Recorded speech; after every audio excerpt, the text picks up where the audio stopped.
And good afternoon. Welcome to Camden Fairview Cardinals baseball here on YouTube at Camden Yards on a beautiful Thursday afternoon. It is baseball weather, baseball time, and we are looking forward to a great ball game against the Camden Fairview Cardinals. They'll be taking a non-conference game tonight against the El Dorado Wildcats. Jonathan Wolf with you here alongside Jake Morgan. We're glad to be here this afternoon. Jake, it's good to have you back. That's right. I've been working, but I'm here now. So part of the things that we have to do, what right? We got to do. We are glad that you're with us, though, and we encourage you to hook us up and subscribe to our YouTube channel.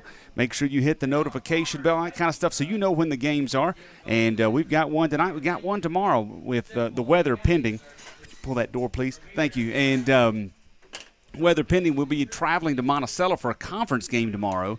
But tonight, it is a non-conference game against a very familiar foe in El Dorado. The Wildcats travel up this afternoon. We were supposed to play them at their place on the 4th of April. We're not sure about that game because of another reschedule. But we've got a game here tonight. The Cardinals looking to rebound after a tough one yesterday, Jake, down in Crossett. We didn't get to broadcast. They traveled. It was a makeup game from Tuesday and didn't get off to a real good start. No, we didn't. I went down there to it and watched it. Had some trouble pitching, but they also hit the ball. So they did hit the ball. Crossett did. The score yesterday, a final of 18-10. Something I noticed. I was watching periodically on the Game Changer, and there were several times the Cardinals had bases loaded and couldn't do a whole lot with it. Yeah, left a lot on base. And that definitely is something that you just got to. You got to work on. You got to get through for sure. Looking at the stats, trying to find that stat left on base. It only says 9, but man, it felt like we left a lot more than that on base. But Crossett, man, they came out hitting again, pitching. We kind of struggled. We walked, ended up walking 10 in the ball game. But just all in all, just not a great ball game for the Cardinals. Don't have an error recorded on the books, and so but yeah, you know, it's one of those games you just got to rebound from, and we're going to rebound it hopefully right here against El Dorado. Last year, Camden Fairview went 1-1 against El Dorado. They lost at home. It was a great ball game. I don't know if you remember that, Jake. We came back, and then in the final inning, El Dorado was able to run across the first run to take the lead. I believe they bunted a run in. I believe that's right. We're underway here this afternoon, and glad to have Bill Lewis with us running the board over there. And we also, hopefully, the score bug will be working. Wes O'Hara doing the stats and the score bug. And it's an 0-1 count, and there is a breaking pitch that did not break from Carson McKinney. McKinney's first action on the mound, the first that I've seen of him anyway. And he is 1-1 to the first batter, Plummer. He spins another one in there. That one stays high, and it goes to a count of 2-1. So we lost the game here last year against El Dorado. Then we traveled down to El Dorado and won in just a great fashion, kind of just a bang-bang game in the way it was. We had to come back, had some really big hits. That's really, in my opinion, where Carson McKinney just broke out. And from then on, he was on fire. And next pitch is a strike to Plummer. Here's the next one coming in. Swing, and the ball is lifted up on the infield to the left side. Thomas is under it. Now Bradshaw moves over, makes the catch. And 1 out away as Plummer's retired on the pop-out by McKinney. Setting up the defense for you this afternoon, you got McKinney is on the mound, so who's catching? Well, that's Logan Robertson, the senior. He's behind the plate catching the pitchers this afternoon, or at least catching McKinney. Across the infield, you got Bradshaw at third, Thomas is at short, Jeffers is at second, and over at first is Wendling. First pitch to the batter, Yarborough, is high and outside for ball one. Wendling, I think, has somewhat secured himself a spot over there at first base. He's played fairly well defense. He's hit the ball pretty well, and he's getting some action for sure right now for the Cardinals. The next pitch is a swing and miss from Yarborough, and it is strike one. Across the outfield, you got Sewell in left field. Center field's also Brook as he cheats to the right field a little bit to the left-handed batter. That's a ball high. And out in right field is Colton DeWoody. Wind blowing pretty stiff from left to right on this beautiful afternoon. There's a ball popped up on the infield. Wendling comes over. Now McKinney, he's going to try to get over and make the catch. He cannot make it, and that is in play, and Yarborough will be on. That is a missed opportunity, and I tell you, that's a case, Jake, that we've seen numerous times. Pitcher, get out of the way. Yeah, first base should have called him off right off the bat. And some of that probably inexperience to Wendling, not knowing that he's supposed to do that. But Wendling had the better angle to come in to try to make the catch. Wind blowing very hard made it a difficult catch for McKinney. He could not make it, so Yarborough stands on first base. Next batter is Rainwater. Running on the pitch is Yarborough. He'll have to come back as a foul ball down the right first base line.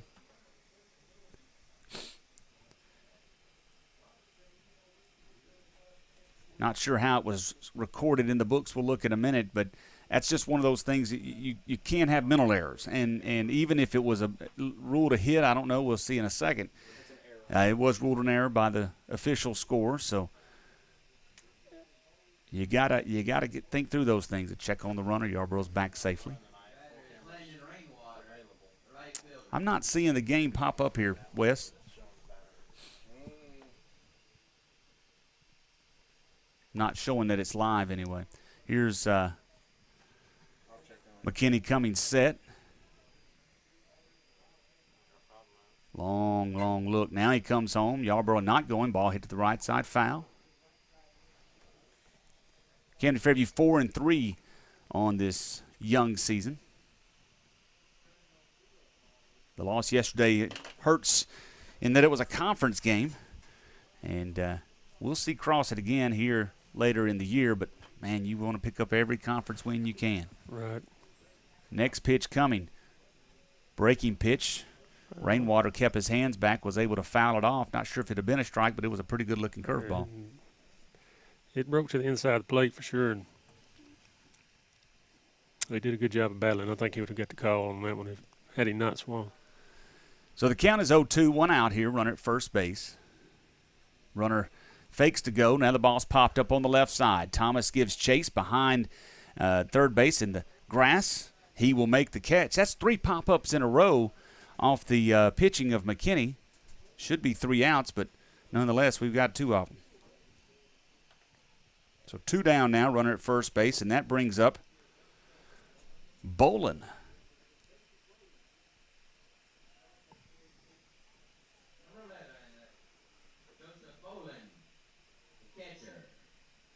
Joseph Bolin. I believe his daddy's name is Tim. Just letting you know. First pitch to Bolin. Breaking pitch. Nice breaking pitch. Well, McKinney's living there, isn't he? He's got that thing working pretty good. Occasionally it'll go up and out of the zone, but that's a pretty good-looking breaking pitch. Be interested to see how many innings McKinney will go tonight. On the inside corner. Spot. That one didn't break quite as much, but it hit the corner, didn't it? That was a pretty pitch. He wouldn't have got that call last night. I can say that. Okay.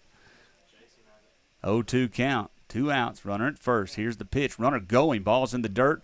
Robertson has to slide to keep it in front of him, and Yarborough will be on base with a stolen base. On second base, rather, with a stolen base. He picked a good pitch to run on. That ball was low and outside. So a 1-2 count. Next pitch, breaking pitch, stays high and inside.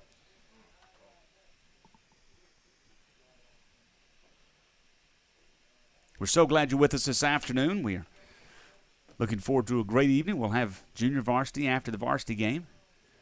All right here on Camden Fairview Cardinals baseball. Pitch on the outside. Runner's going. The tag. He is safe. And, man, I tell you what, it was like we delayed. Robertson wasn't quick to throw. Bradshaw wasn't quick to get to the bag. Nobody's seen. The throw was in the right spot. It was just a little bit late. So Yarborough stands at third base now with a 3-2 count to Bolin. Swing and a miss. McKinney gets him on that breaking pitch, and the Cardinals will get out of the jam, leaving a runner at third base. So no runs on no hits, 1 error, and 1 left on base. We will go to the bottom half of the first inning, 0-0 our score. This is Camden Fairview Cardinals baseball.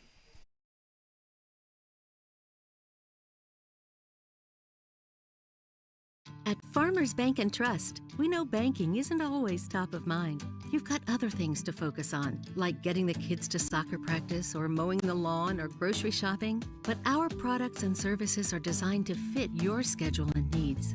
From online and mobile banking to convenient hours and locations, Farmers Bank and Trust is easy banking for busy living. To learn more, stop by your local branch today or visit myfarmers.bank. Member FDIC Equal Housing Lender.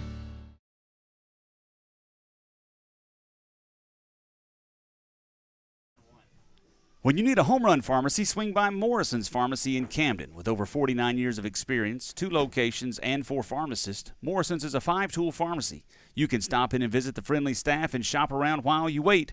Morrison's also has a convenient drive-thru at both locations. If you can't get out, Morrison's can deliver too.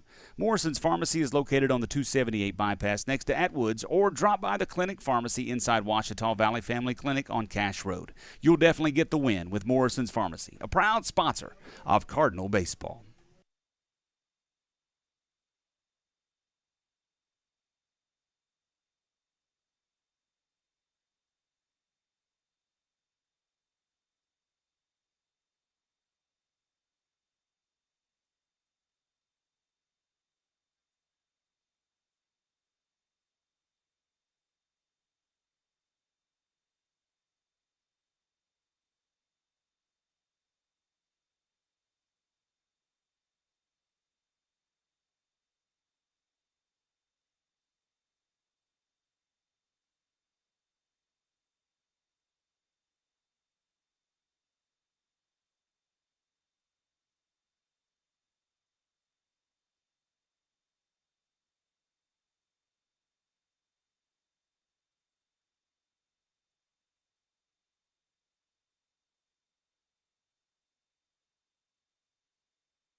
All right, it's the bottom of the first inning. 0-0 our score. The Cardinals coming to the plate for the first time this afternoon. They'll lead things off with Martavius Thomas, A.J. Alsobrook, and Logan Robertson. The first pitch to Thomas is in the dirt to the backstop, and that'll be ball number 1. Thomas batting from the right side of the plate this afternoon. Game still not showing, Wes. Not sure. Next pitch, popped up on the infield. First baseman over, trying to give chase. Wind blows, but he makes the catch. And Thomas is out on a pop-up to the first baseman in foul territory. 1 out. Looks like it's going to be one of those pop-up days.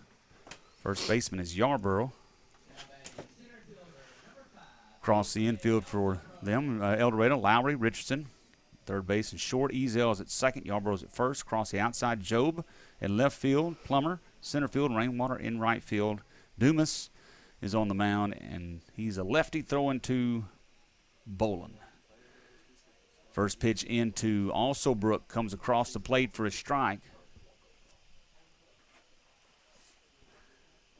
A little bit of a sweeping action on that pitch. 0-1 count. Next pitch. Inside corner, that one stayed right there for strike number 2. Alsobrook comes in batting .500, a .667 on base percentage. He watches one in the dirt. I've seen Dumas pitch a few times coming up. He's pretty consistent when he's on. Next pitch, fouled, backing out of play. We've already seen the, I guess you'd call it a slider to the outside corner, the fastball on the inside corner, working pretty good. It's a 1-2, and here's the pitch in the dirt. A lot of white noise. I don't know if it's the room or what. Oh, is it? That's probably what it is, picking up the fan. 2-2 count to Alsobrook. Base is empty, one out here in the bottom of the first inning of a 0-0 game. Ball hit to the right side. Yarborough fields it on a hop, touches first, and the out is made for out number 2.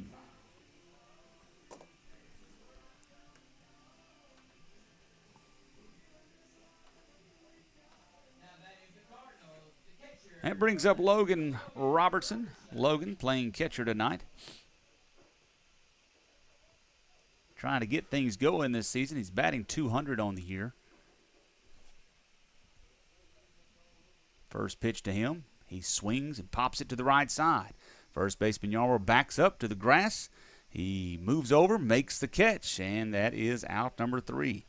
So pretty quiet inning. 3 up, 3 down for Dumas. The Cardinals go quietly. We'll go to the second inning. 0-0 our score. This is Camden Fairview Cardinals baseball. It's not every day when you need a bulldozer or a load of gravel, but when you do, call Reynolds Construction Services. No job is too big or too small for Jonathan Reynolds and his crew. From topsoil to fill dirt and even gravel, they can haul it all. Reynolds Construction Services can also spread that dirt or gravel. Need a road or driveway? They can do that. Spreading topsoil in your yard? Yep, they can do that. A pad for a house, building, or garage? They can do that too. Give Reynolds Construction Services a call for all of your dirt and dozer needs. 870-807-1491. Go Cards.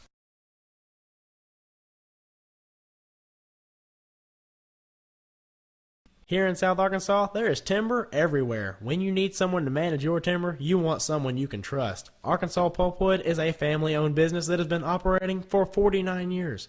They are the timber experts. Whether you are buying or selling timber in timberland, or you are looking for someone to manage what you have, Arkansas Pulpwood is the answer. Give John Dawson III a call at 870-231-6405 and see how Arkansas Pulpwood can put a little cha-ching in your wallet. Arkansas Pulpwood is a proud sponsor of Camden Fairview Cardinals baseball.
Do you need an experienced tax professional to help you minimize what you owe or maximize this year's refund? With over 35 years of experience, Simple Accounting is here to help. They provide expert tax management services for both new and established businesses, as well as accounting, bookkeeping, and payroll services. Call or go by Simple Accounting for a consultation today. You can find them at 116 AG Avenue or give them a call at 870-836-6914.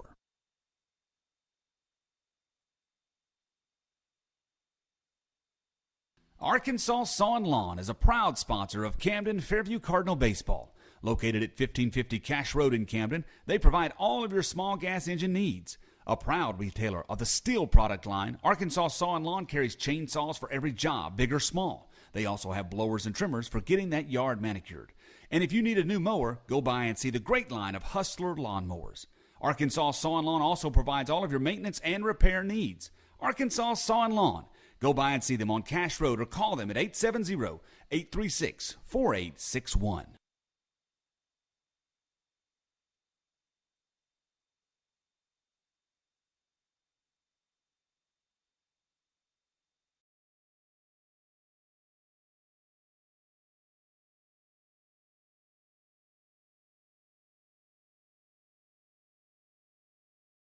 Kenny hits one to the right side. That's going to get down for a base hit over the head of Ezel at second base.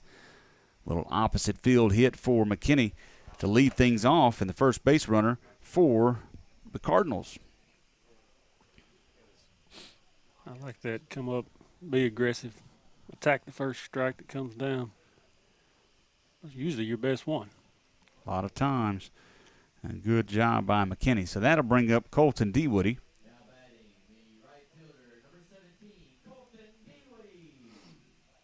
Dewoody digs in, takes strike on the outside edge of the plate. Dewoody batting box. Dewoody batting .353. He's got 3 singles and 3 doubles. That one in the same spot, and he's calling it a strike. Well, the wind whipping at times. Looking at the pants leg of Dumas there.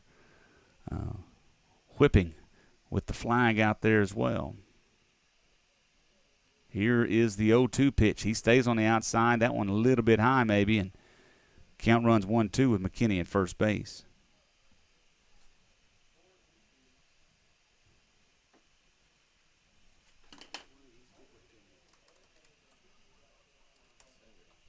Next pitch. Ooh, he didn't call that one. He did not call that one a strike. He says it was too low. But, I think maybe he knew that one of them was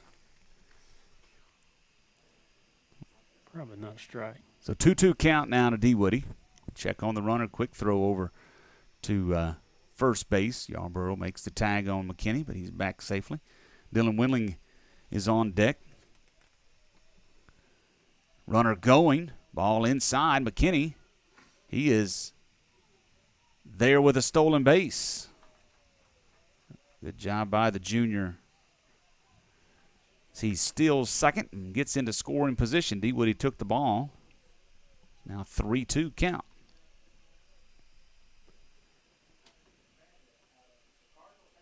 Was that ball inside or was it was inside and low. That one on the outside corner. Fouled. Good job by Dewoody to stay with that pitch.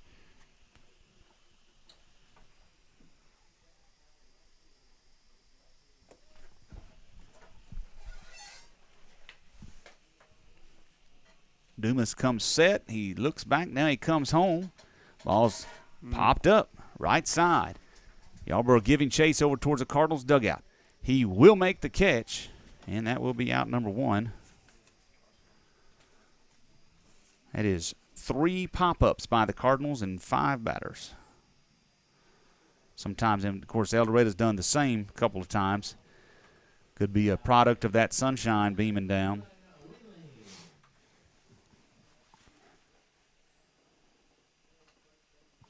So that brings up Windling. Do what now?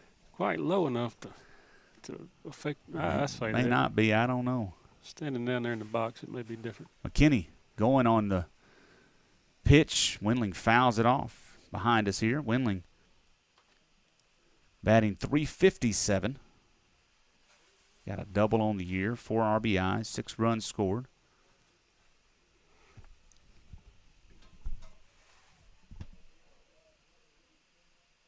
That pitch off the plate outside low.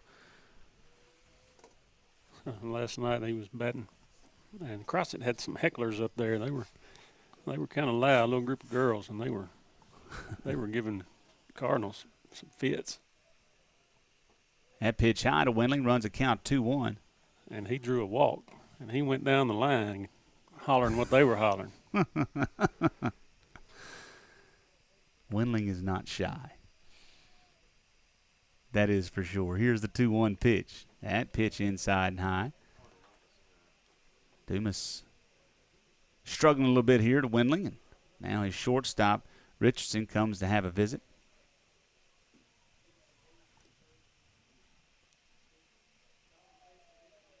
What does he come tell him there, Jake? Hey, man, you're leaning. You're off balance. Or we're going to eat tacos later? I don't know. Get his mind off of it. 3-1 pitch to Wendling. That pitch is high. Whatever he said didn't work. Didn't work. Maybe they need to have chicken or something. Who knows? So runners now at first and second. That brings up the sophomore, Landon Morgan. He's DHing. Batting in place of Grant Jeffers. Morgan trying to get things going as well this season. Batting .125. Looking to get cracking here. Well, if the left fielder stays right there, well, I guess the wind probably helps him too. But, man, that left fielder is shallow. So is the center fielder. Big cut by Morgan's. Empty, though. It's an 0-1 count now.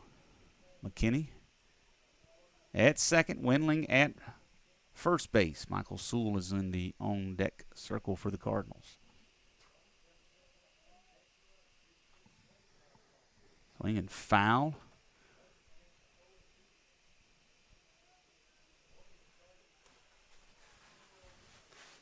I don't know if he's struggles hitting the curveball, and I think that's what that was. McKinney fakes the go.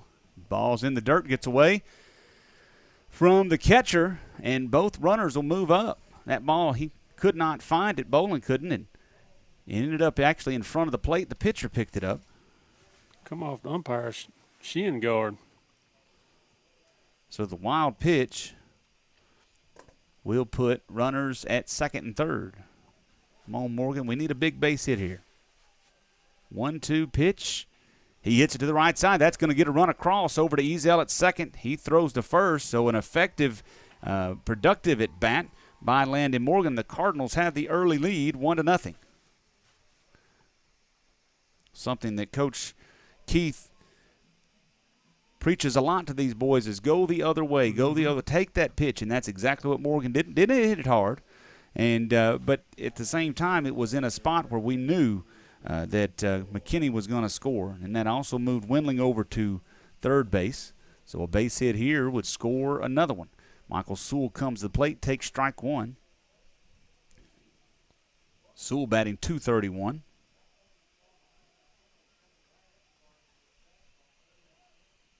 Big breaking pitch, stays high, just didn't break enough. Yeah, his breaking pitch don't have a lot of break.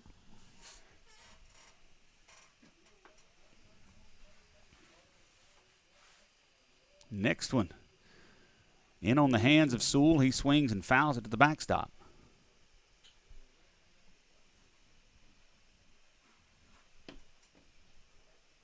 Sewell took a big cut on that one. He was wanting to hit it. Which the right fielder is way shallow too. So that pitch way inside and a little low. Sewell just fights it off. Yeah, with the wind blowing, of course, I can't tell if that wind's kind of blowing in now or out right field. Can you tell from those flags? Our angle is not the kind of just going left to right still. Left to right still. Maybe big cut by Sewell. He goes down swinging for the third out in the inning. But the Cardinals do get on the board. We got one run On one hit, no errors and one left on base. We go to the third inning. It is 1-0 Camden Fairview. This is Camden Fairview Cardinals baseball. Jimmy's Cycle and Tractor is your one-stop shop for all your tractor, mower, ATV, or trailer needs. Located at 2045A, California in Camden, they have a wide selection of equipment to choose from. Jimmy's Cycle and Tractor is an authorized Kubota dealer carrying a full line of Kubota lawnmowers and tractors. And if you need an implement for your tractor or a trailer to carry it, Jimmy's Cycle and Tractor carries Bush Hog brand implements and Texas Brag trailers. Jimmy's also carries Kawasaki ATVs. Go by and see Snooky and the crew at Jimmy's Cycle and Tractor or give them a call at 870-836-2502. Go by and see the fine folks at the Lewis Clinic. Dr. Jonathan Lewis and nurse practitioner Brandy Martisic want to care for all of your medical needs. Located at 430 Magnolia Road in Dr. McFarland's office building, they're open from 8:30 to 12 and 1:30 to 5 Monday through Friday. They will care for all of your needs with a little TLC. Call them at 870-836-5709 to schedule your next sick or wellness visit. They do DOT physicals and occupational health exams. That is the Lewis Clinic. Back at Camden Yards, Camden Fairview Cardinals baseball 1-0. The score, Cardinals took the lead in the bottom half of the second. Going to try to hold on to it here as McKinney goes into his third inning of work. We are so thankful for all the fine folks who have supported the Camden Fairview Cardinals and the home run sponsors this year: Arkansas Pulpwood, Arkansas Saw and Lawn, Reynolds Construction, Lewis Clinic, Nick Tuberville State Farm Insurance, Morrison's Pharmacy, Simple Accounting Services, Premier Concrete, Jimmy's Cycle and Tractor, Jim Golden Ford Lincoln, and, of course, Farmers Bank and Trust. We thank them very, very much for their support of the Camden Fairview Cardinals baseball team. A couple of pitches to the batter,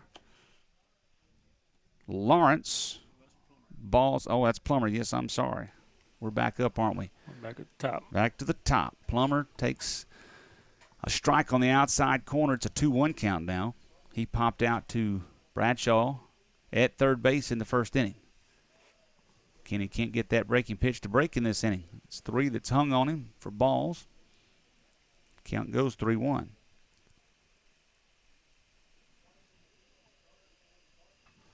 Ball lifted out to left field. Sewell under it. Makes the catch for out number 1.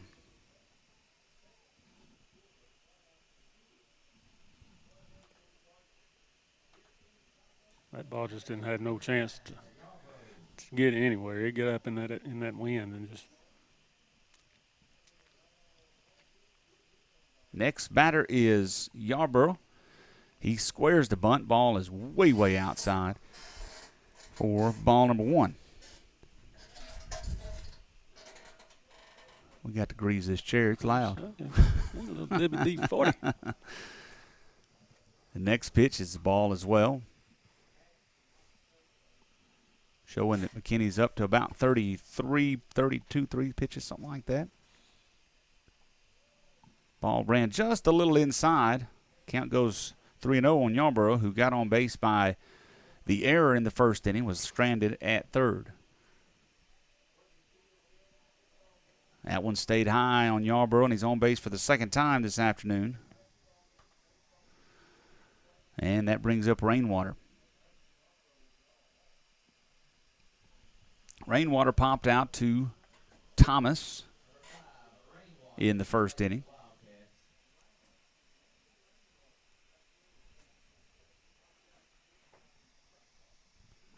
He digs in from the left side of the plate. Quick check on the runner over at first. He's back safely.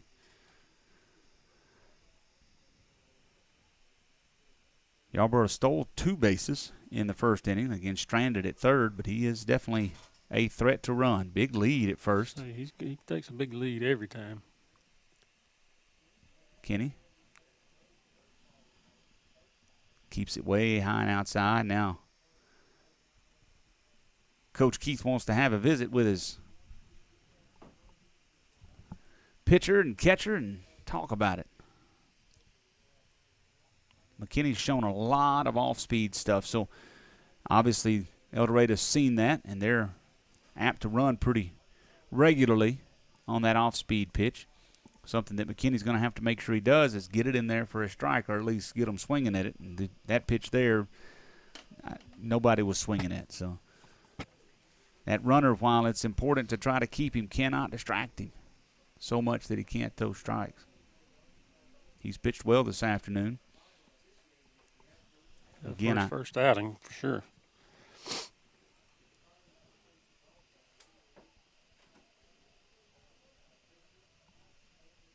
So it's a 1-0 count to Rainwater. Runner is going. Robertson throws down. The tag is there. Got him. And he is out. A great throw. Perfect throw by Logan Robertson. That ball was on the money. Thomas there to make the catch and the tag. And Yarborough is out trying to steal a base. What a throw by Robertson. You know, I was concerned. I didn't know if he'd play catcher tonight. That hamstring like it is, he popped well and got a great throw. Now a ball lifted to the right side. D. Woody, he moves up in right field, makes the catch, and the Cardinals get out of it. So a great inning by the Cardinals defensively. They did, no runs scored, no hits, no errors, none left on base. They got one man caught stealing, and they will go to the bottom of the third with a 1-0 lead. This is Camden Fairview Cardinals baseball. When you make the right decision, it feels good, like picking the Camden Fairview baseball team or choosing a good night's sleep over an all-night crime show binge. It feels really good to make the right insurance decision, too. That's why State Farm agent Nick Tuberville is right here in Ouachita County to help you select the right protection at the right price. Nick and his team will make sure you understand your State Farm coverages so you will know what to expect if the unexpected happens. With Nick Tuberville State Farm, it's easy to make the right choice. Just call him. When you want the real deal, like a good neighbor, State Farm is there. Call the Mudslingers at Premier Concrete for all your ready-mix needs. Located in Camden and serving South Arkansas, the Mudslingers are the concrete professionals you are looking for. Premier Concrete, open Monday through Friday, 7 a.m. to 3 p.m. Earlier or later by appointment, give them a call at 870-231-3884. Premier Concrete, a proud supporter of Cardinal baseball.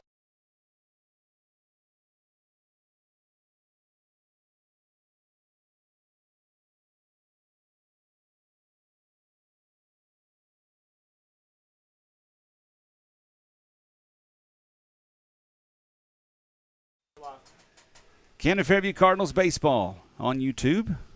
We're glad you're with us.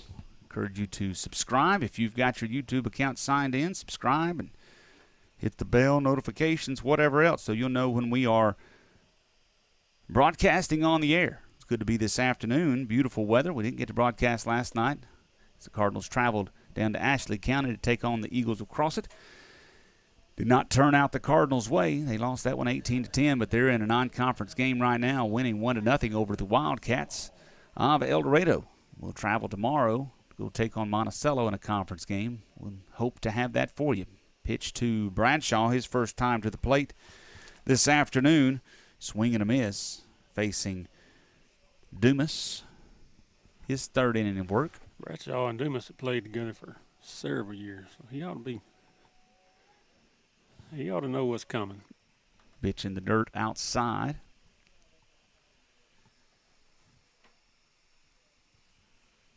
One count. We'll be back to the top of the order. Bradshaw takes ball high, so Bradshaw gets on and give Thomas a chance to move him around.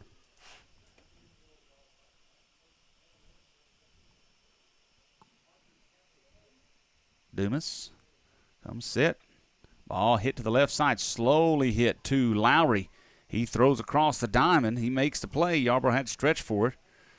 But to put out 5-3. And we will go to Thomas with one out. That ball bounced really high and slow. Lowry came up, made a good play on it. That brings up Thomas. He popped out to the first baseman in his first at bat.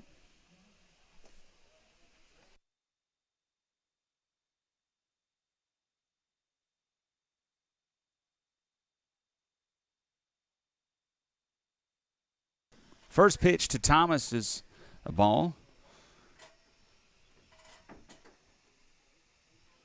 Thomas batting .353 coming into this game. Watches another one in the dirt. Ball number 2.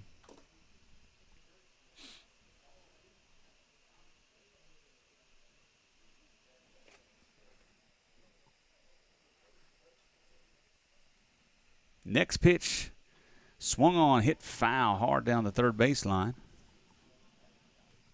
Be the first strike. Thomas playing shortstop, leading things off for the Cardinals.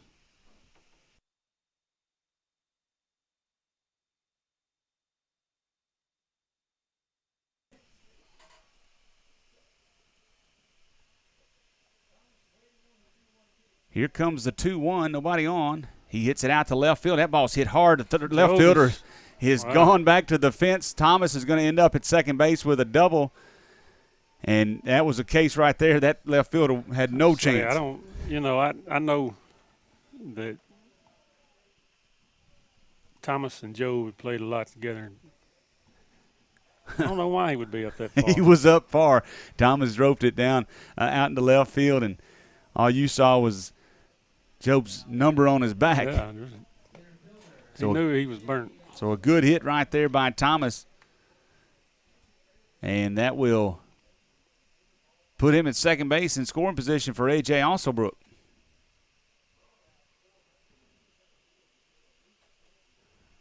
Alsobrook grounded out to the first baseman back in the first inning. Watches a strike in there.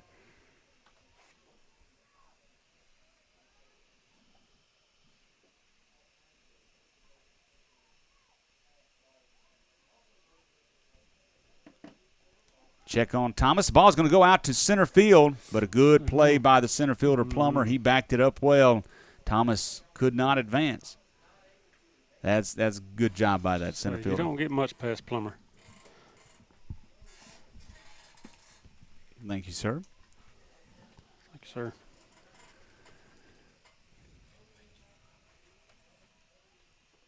Ooh, nice breaking pitch. Hits the outside corner, says the umpire. See Coach Keith pointing at right field. It's kind of hard to hit that ball to right field. So true. 0-2 pitch. Alsobrook swings one in the dirt. He will try to run it out to first base. No avail, and he is out on strikes.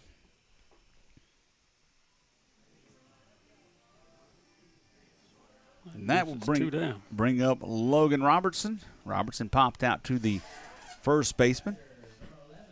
Let's see what he can do his second time around.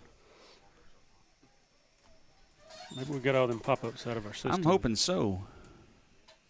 Thomas got rid of his and popped it out to the fence. See what Robertson can do here. Wind is late a little bit. That pitch way outside. Cardinals leading 1-0. They scored back in the second inning. McKinney got a single, stole a base, moved over on a wild pitch, and then scored on an RBI ground out from Landon Morgan. That pitch, oh my goodness. Wow. Dumas getting the call on the outside corner to Robertson. I mean, far enough that the catcher is moving his glove out there and bringing it back. Here comes the next pitch. That one inside hits Robertson. And so he'll head on down to first base. And that brings up the dangerous junior Carson McKinney. McKinney already has one hit in the ball game.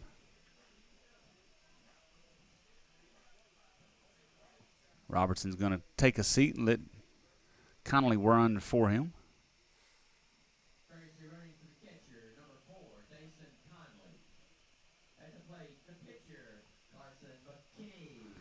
So McKinney will come in with 2 outs, runners at first and second, and a chance to help himself. Get a little insurance. Big gap at shortstop. Ooh. Slow breaking pitch falls in for a strike. 0-1 count. The right fielder, I swear, he is playing so shallow. Holy smokes. Ball hit up to the shortstop. He turns, makes the throw to Ezel at second. Force out is made, and the Cardinals are done. No runs in this inning for the Cardinals. 1 hit, no errors, and 2 left on base. We go to the 4th inning, 1-0 our score. This is Camden Fairview Cardinals baseball. At Farmers Bank and Trust, we know banking isn't always top of mind. You've got other things to focus on, like getting the kids to soccer practice or mowing the lawn or grocery shopping. But our products and services are designed to fit your schedule and needs.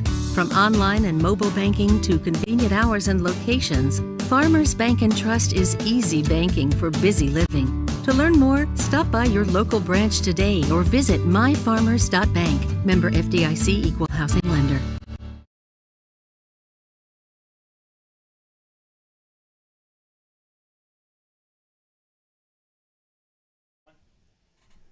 When you need a home run pharmacy, swing by Morrison's Pharmacy in Camden. With over 49 years of experience, 2 locations and 4 pharmacists, Morrison's is a 5-tool pharmacy. You can stop in and visit the friendly staff and shop around while you wait. Morrison's also has a convenient drive-through at both locations, and if you can't get out, Morrison's can deliver too.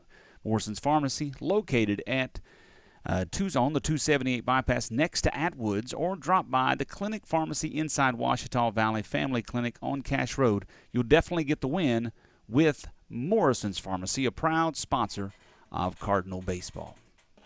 4th inning action here for this ball game against the Cardinals and the Wildcats of El Dorado. Cardinals leading 1-0. Holding on to that slim lead, McKinney has pitched well, Jake, and for his first action of the year, I definitely say this is a win for the Cardinals. He has come in and done very well. A little trouble with the breaking ball this last inning, but let's see if he can't get that wrist turning on this one. Have him at 38 pitches coming into the inning. That's pretty efficient. Pretty good. 3 outings. Here comes the first pitch. Just lifted out to left field. That ball's going to stay up in the air. Sewell comes up to make the catch. That ball got up, and the wind just pushed it down again. It's blowing straight into us now. That was Bolin, I believe, at the plate. And that was an out for the Cardinals. That brings up Lowry. He bats after being hit by a pitch in the 2nd inning. Made it all the way over to third base, was stranded there. He swings on a slow breaking pitch from McKinney. That one has some good movement on it.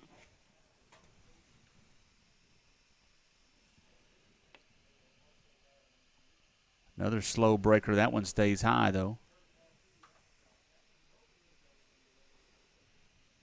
One of the things the Cardinals are trying to figure out, who is going to be their pitchers and specifically their starters. McKinney kind of vying for a spot today, looking pretty good. Connolly started last night, and, man, from what I could tell, he started great, got 2 quick outs, but then a single and a couple walks, and he got himself in trouble. Next pitch, swing and a foul right there at the plate. Runs the count 2-2. Yeah, he did. He started out real good, and then kind of till he got in his head a little bit. After he got in the bind, got bases loaded, struggled. 2-2. That ball stayed way high. 3-2 count now. Bradshaw came in and pitched and did not have his best outing either. Ben McKinney came in and pitched the rest of the game. Looked like he kind of settled things a little bit. There's a ball hit to the right side, just foul on a check swing. Yeah, they brought Bradshaw in for an inning. He got us out of that inning and put Ben in. Ben did real good. The first couple of pitches. Ooh. That one stays just a little bit high to Lowry, and he will take the walk down to first base, giving the Wildcats a runner here with 1 out in the 4th inning of a 1-0 game. I was saying, McKinney yesterday, first couple of batters, he got a grand slam hit on him. So yeah, I saw that. I think it was the first batter, wasn't it? It may. I don't know. I saw the grand slam. I was like, oh no.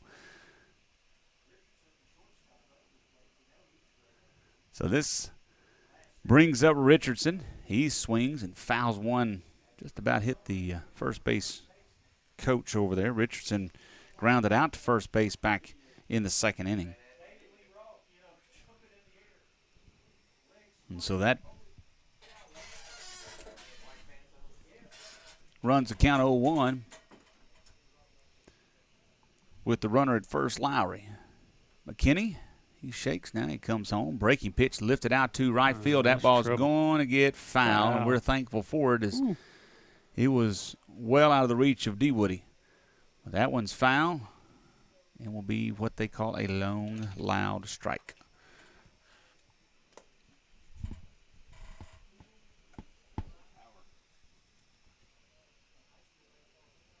Where does McKinney go from here? You got room to throw some trash, so I wouldn't throw something right down the middle. Ball hit to the right side, foul again. Richardson early on everything. I wouldn't want to help his bat with a fastball. But he times the breaking pitch up, though. He could do some damage right here.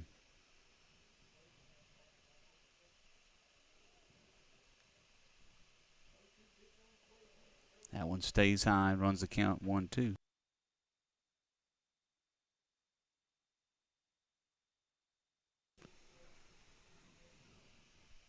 Pretty good crowd here this afternoon. A beautiful, beautiful day for baseball. El Dorado traveled well.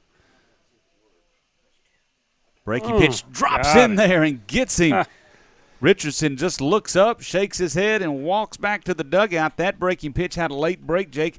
And I didn't know if he's going to get the call. I was worried it might be a little high, but he got the call. And that is the out. Strikeout looking by Richardson. That brings up Austin Jobe to the plate. He had a single, stranded at second base, back in the second inning. From up here, that ball looked high. A little bit. And the umpire visiting with Jobe. Not sure what he's not liking. He's wearing something maybe that the umpire doesn't think he needs to be wearing. Must be a chain or something, yep. I want to know how he spotted that chain. It was tucked under two shirts. See the sun shining on something.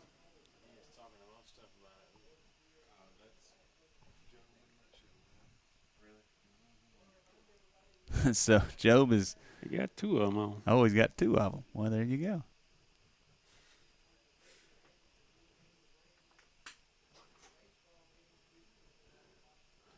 So he not real pleased with having to take his necklaces off.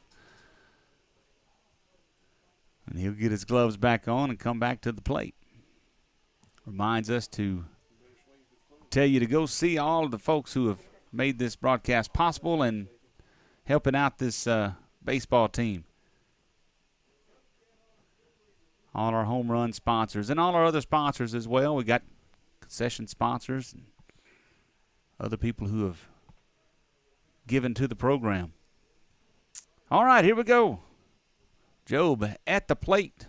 Throw over to first, and Lowry is back safely. That wind's picked up again, blowing pretty stout in from left center.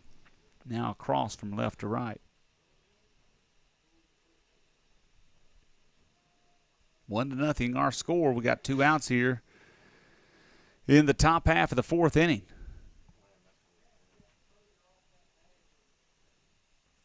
McKinney trying to close out this inning. Pitching well in this ball game. First pitch to Jobe is popped up. That's going to be behind the plate. Robertson giving chase. He gets over. He tries to make the catch. Just couldn't find it. And so Jobe stays alive. The wind was doing some damage to that one. Did you see when that ball came in? It came in at an angle. I mean, you could see it kind of sweeping this away when it fell. And tough play when you got to pop up, get your helmet off, and find the ball. Right at the fence. Right at the fence. Yeah, so next pitch, runner going. Throw is going to be down, but not in time, as Lowry steals the bag to put himself in scoring position. Lowry's a pretty fast runner himself. That ball he ran on, though, that pitch he ran on was a pretty good pitch to run on. It was low and in the dirt, and Robertson made a good effort on the throw, but just not in time. 1-1 count. Lowry has the lead now.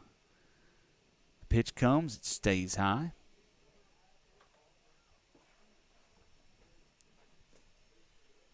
McKinney's always talked about his knuckleball. Anybody seen one yet today?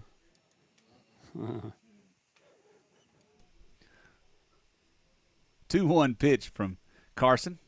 Gets him swinging at a pitch that was way off the plate. I don't know what Joe was looking at or what he was thought was coming. It was not there. So that runs the count 2-2.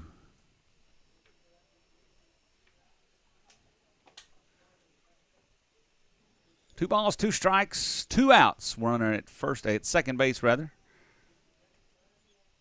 Next pitch coming. That one's off the plate to the backstop, and Lowry will move over to third. So the wild pitch moves him up 90 feet, and now he's 90 feet from crossing the plate and tying this game up. 3-2 count on Job, who had a single. I'm back in the second inning.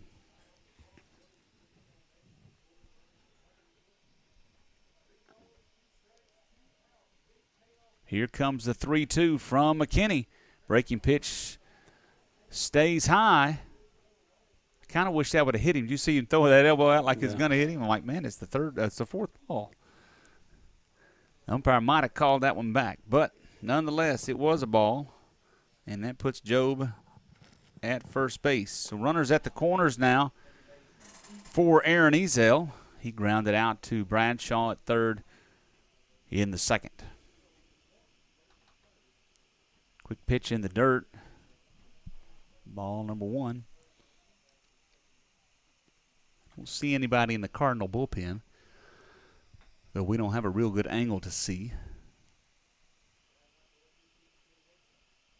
That pitch is outside a good block by Robertson to keep it right there at the plate. Otherwise, Lowry would have scored.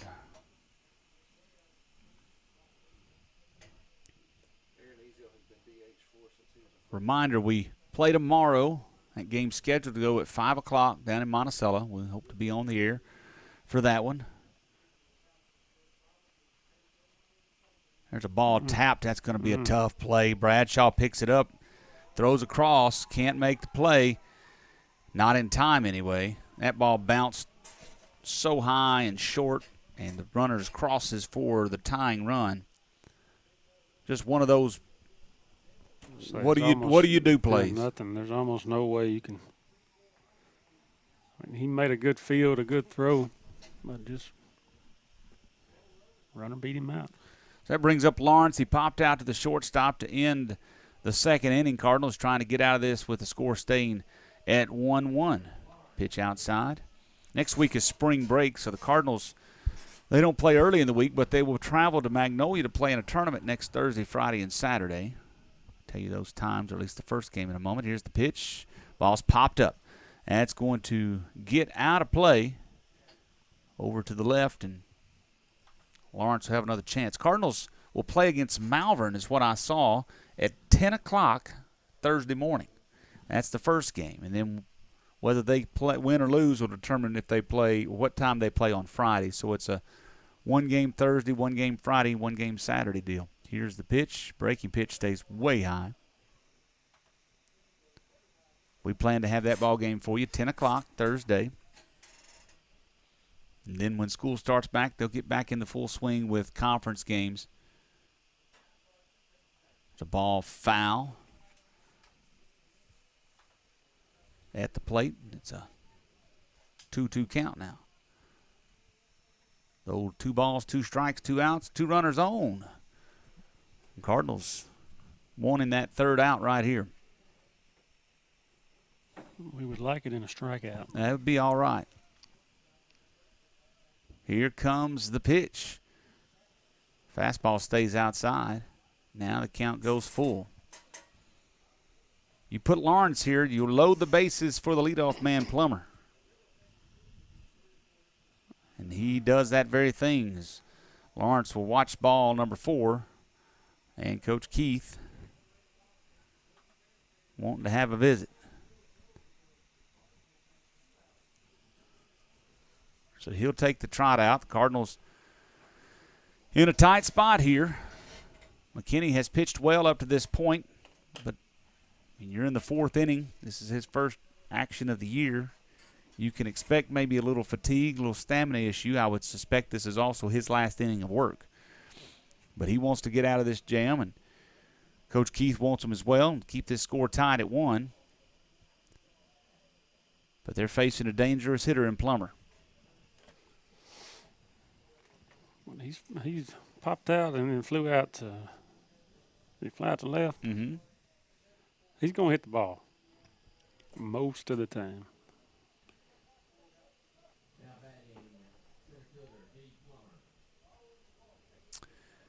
So he digs in, Plummer does, and McKinney out of the windup comes home. Swinging on the first one, fouls it over left of the third base bag. In the dugout.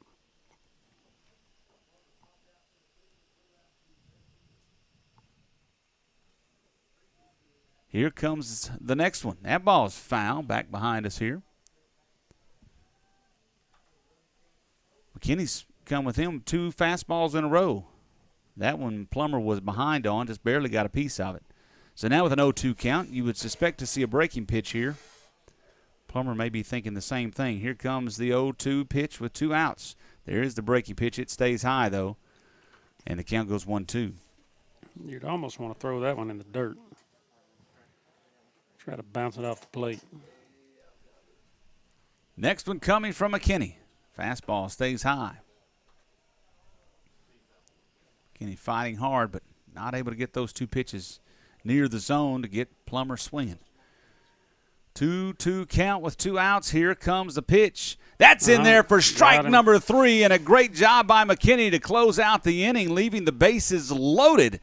The Cardinals get out of a jam. They do give up 1 run on 1 hit. There were no errors in the inning and 3 left on base. We will go to the bottom of the 4th inning. 1-1 our score. This is Camden Fairview Cardinals baseball. Here in South Arkansas, there is timber everywhere. When you need someone to manage your timber, you want someone you can trust. Arkansas Pulpwood is a family-owned business that has been operating for 49 years.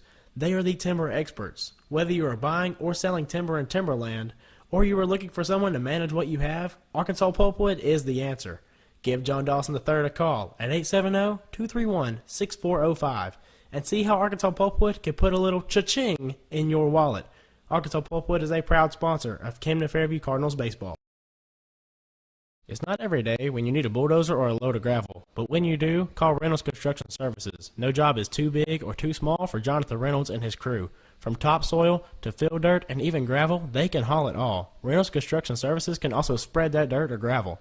Need a road or driveway? They can do that. Spreading topsoil in your yard? Yep, they can do that. A pad for a house, building, or garage? They can do that too. Give Reynolds Construction Services a call for all of your dirt and dozer needs. 870-807-1491. Go Cards. Camden Fairview Cardinal baseball. Jonathan Wolf, Jake Morgan with you. Bill Lewis, Wes O'Hara. We're glad to be bringing you this baseball game live on YouTube. And we thank all those fine folks that have supported the Cardinal baseball team. And we're trying our best to make you aware of them. We encourage you to go see them as we continue to tell you about them. We are in the bottom of the 4th inning. It's a 1-1 ball game.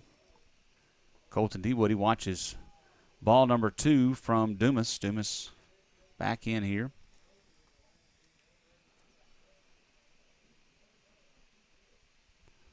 Dewoody, he popped out to the first baseman. He swings a big cut and cannot connect.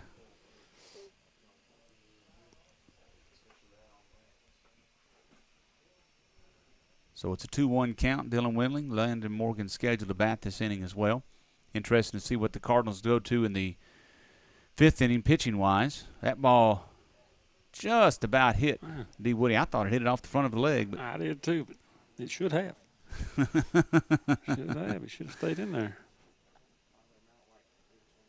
I thought it grazed the thigh, but it did not. So it's a 3-1 count. Next one coming. Stays way outside, and D. Woody's on with a leadoff walk. Leadoff walks so often come back to bite. And let's hope that happens here. Dylan Windling coming to the plate.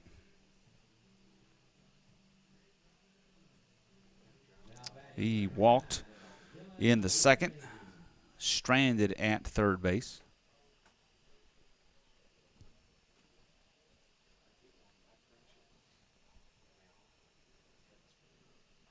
Ball lifted, back behind us, though foul.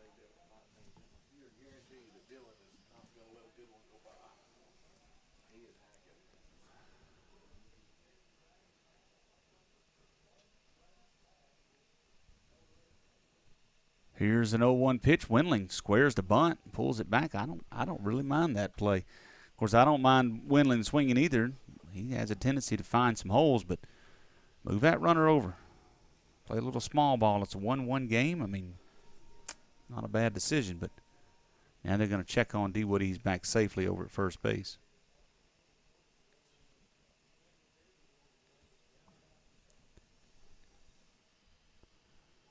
Squares the bunt again. This one high in the zone. D. Woody, he is going to be safe. The throw was not near the bag. And so now you've got a runner at second base. No outs. It's a 2-1 count. Coach for El Dorado coming out to visit with Dumas.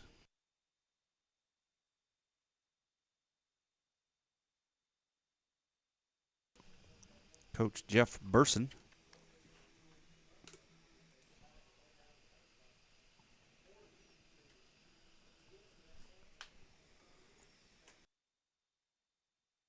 Seen Lester here. Is he here? Yeah.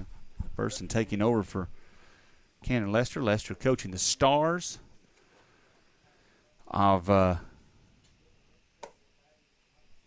give me the name. South Arkansas Community College. South Arkansas. Couldn't get there. Are they playing right now? Tonight? No, I'm talking about season-wise. Yeah. Mm-hmm.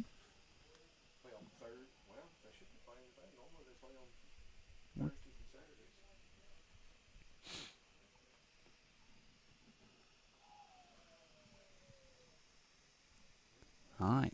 Coach Burson has said what he wanted to say. He's hoping that Dumas heard what he wanted him to hear. That's right. It's a 2-1 count to Windling with a runner at second base. And here's the pitch. Windling pops this one up to the right side. Yarborough gives chase over in foul territory by the first base bag. Makes the catch. And it is out number one. Pop-outs. Pop-outs. He's getting his workout on some pop-outs today.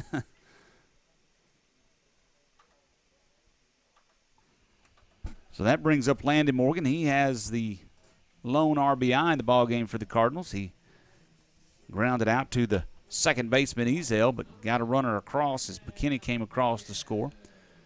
He now digs in with a runner at second base, going to work on his second RBI.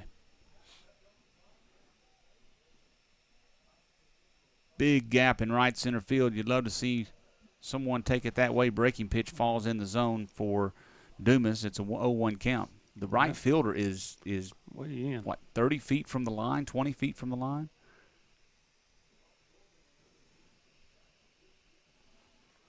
And that pitch was the one to take. That one way outside, runs out, and count goes 1-1.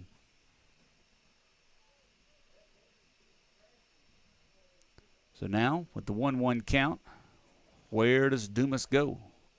The lefty delivers high for ball number 2. Michael Sewell is on deck. Jackson Bradshaw in the hole.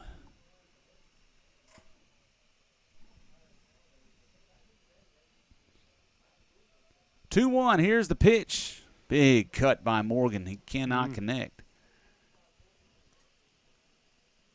He was trying to send that one to the softball field. Coach Keith is pointing, saying, no, we want to go that way. Go that way. So a 2-2 count. D. Woody short lead at second. Here's the pitch. Breaking pitch stays up and outside. Runs the count 3-2.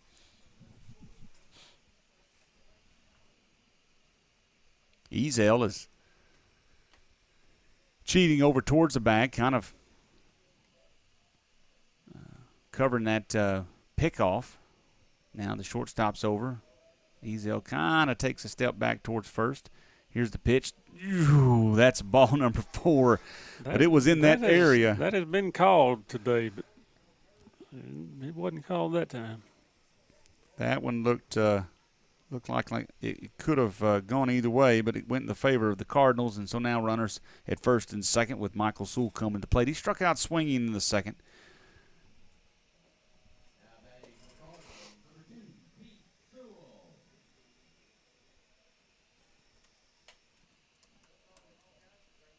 First pitch to Sewell runs up and in for 1-0 count. I'd like to see a good hit from Sewell right here, right field. That'd be shallow in center, shallow in right. Sewell, again, not off to the hottest start, but batting .231 coming into the game. Swings over the top for breaking pitch in the dirt. Count goes 1-1. Yeah, center field is cheated up. Left field way. All of the outfielders are pretty much shallow. Plummer is shifted towards right a little bit. That time Sewell squares the bunt, pulls it back. Ball is high.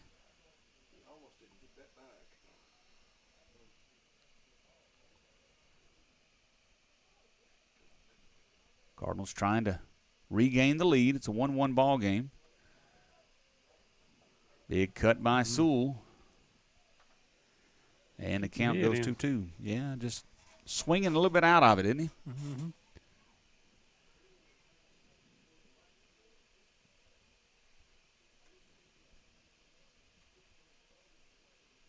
So a 2-2 pitch with 1 out.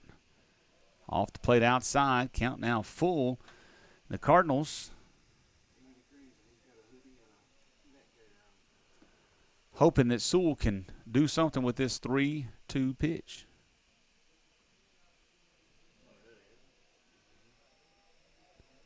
Here it is. That's right in the zone. Strike 3. Sewell goes down looking. And the Cardinals trying to do something here in the bottom of the order with runners at first and second. 2 outs now. Bradshaw comes to the plate. Jackson grounded out to his counterpart, Lowry, at third, back in the third inning.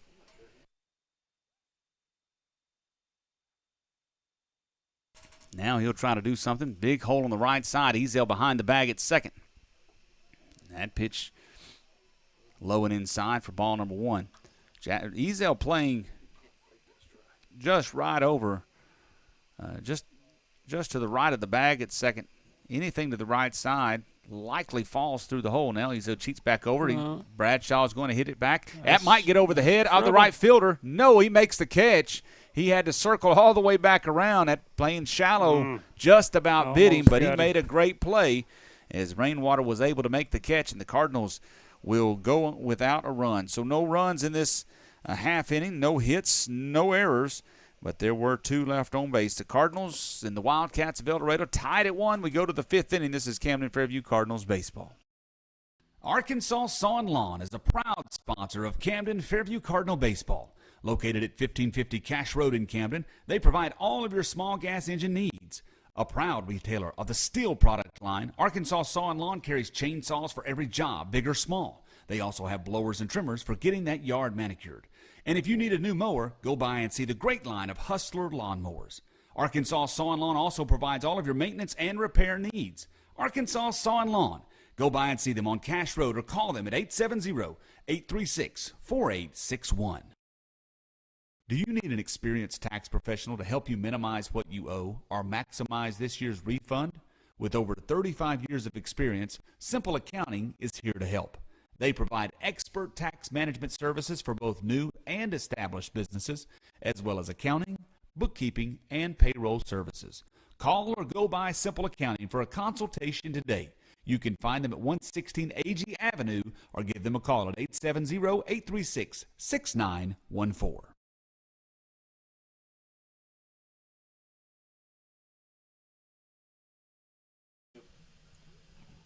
Into the fifth inning here at Camden Yards. Camden, Fairview, and El Dorado playing in a close one. Tied up 1-1. Cardinals scratched one in the second. El Dorado got one last inning. And it's a 1-1 ball game. Cardinals had a chance there in the bottom half of the fourth. Couldn't do anything with it. Now they're going to try to work a clean inning. McKinney back on the mound, to my surprise. Going to try to keep up the good work. He takes a breaking pitch outside. McKinney comes into this inning with 71 pitches thrown and 4. Ball fouled off the bat of Yarborough. He's reached twice. Error in the first inning and then walked in the third. Stole twice, but he's been caught stealing once.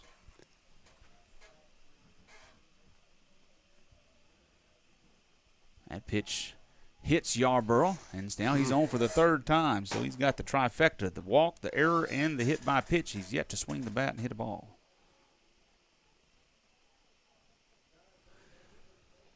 Well, the leadoff walk did not come back to bite El Dorado in the bottom of the fourth. Let's hope that the leadoff hit batter does not bite the Cardinals here in the fifth. Landon Rainwater comes to the plate 0 for 2 the day. That pitch is outside.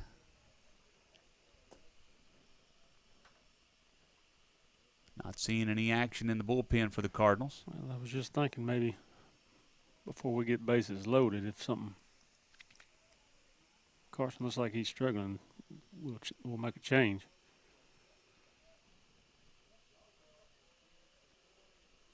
Long look now, check on the runner. As Yarborough had a pretty big lead over there, he's back safely.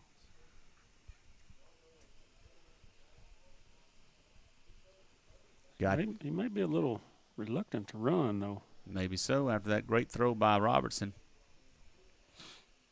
a couple innings ago. Here comes the pitch. That ball's popped up behind and out of play on top of the building here.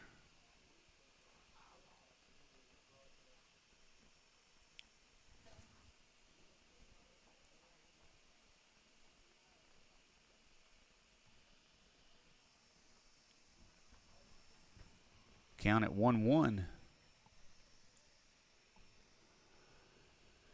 Yarborough gets his lead over at first. McKinney comes set. Squares the bunt. Fouled it. I guess it hit Robertson maybe on his chest protector. Maybe it bounced back and hit Robertson in foul territory. So a foul ball, and it's a 1-2 count. El Dorado, by the way, 5-2 coming into this ball game. Big breaking ball, and Rainwater. I didn't know if he wanted to swing or not. I would say he was way out in front, almost on his front foot, but he kept his hands back enough to be able to make some kind of contact.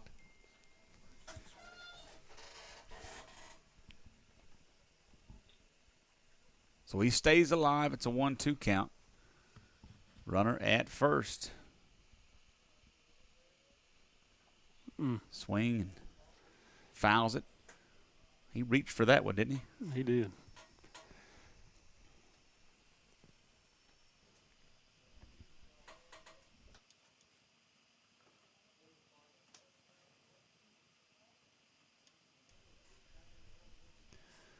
So the count stays 1-2.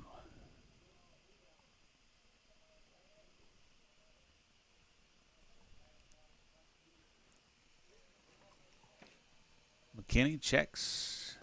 Now he comes home. Breaking pitch, driven out to right field. D. Woody is there and makes the catch. Throw's going to come into first base, but Yarborough is back safely. So the fly out to right field is the first out, and Yarborough stands still at first base. beautiful afternoon. The shade, the shadows creeping across the field and starting to come into the infield. Some clouds building over in the west as well. There's rain coming here in a little while. We hope to get the JV game in, but as I saw the forecast a while ago, maybe some heavy rain, possibly some storms this evening. Harmony Grove's in Nashville right now, and they're in the lightning delay. Oh, there you go. Harmony Grove, boy, the Hornets there off to a hot start, aren't they? Yeah. They beat Warren on Monday, I believe, 8-0. They beat 8-1. 8-1, okay. First pitch, ooh, that ball's popped foul and out of play off the bat of Joseph Bolden. It was 8-0, and then they won the next day 8-2. So it's a 1-1 count to Bolden. Yeah, Harmony Grove playing well on the other side of the river. Wish them the best of luck.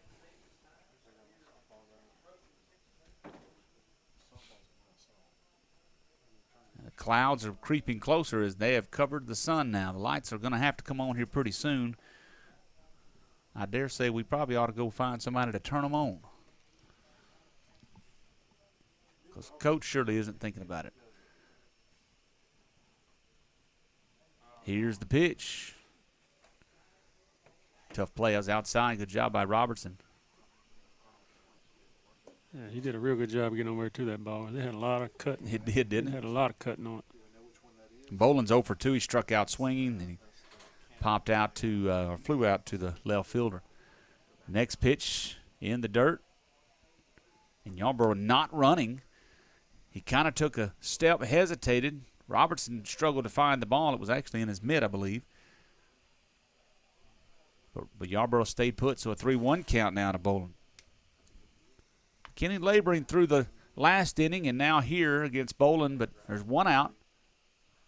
One pitch away from getting out of this inning with a double play. Here comes the pitch. Nope, falls off the plate, and that's going to be a walk as Boland gets on base for the first time this afternoon. And now Coach Keith going to take his walk out to see his pitcher. Let's see what he chooses to do. D. Woody coming in, so this will be a pitching change for the Cardinals. McKinney's day is done, though his book is not closed, as he'll have 2 runners on that we'll have to deal with. But Colton D. Woody coming in from right field, and he's going to get his glove, his pitching glove, and we will take a break as we'll come back with the pitching change here. This is Camden Fairview Cardinal Baseball. It's 1-1 against El Dorado. We'll come back right after this. Jimmy's Cycle and Tractor is your one-stop shop for all your tractor, mower, ATV, or trailer needs. Located at 2045A, California in Camden, they have a wide selection of equipment to choose from. Jimmy's Cycle and Tractor is an authorized Kubota dealer carrying a full line of Kubota lawnmowers and tractors. And if you need an implement for your tractor or a trailer to carry it, Jimmy's Cycle and Tractor carries Bush Hog brand implements and Texas Brag trailers. Jimmy's also carries Kawasaki ATVs. Go by and see Snooky and the crew at Jimmy's Cycle and Tractor or give them a call at 870-836-2502.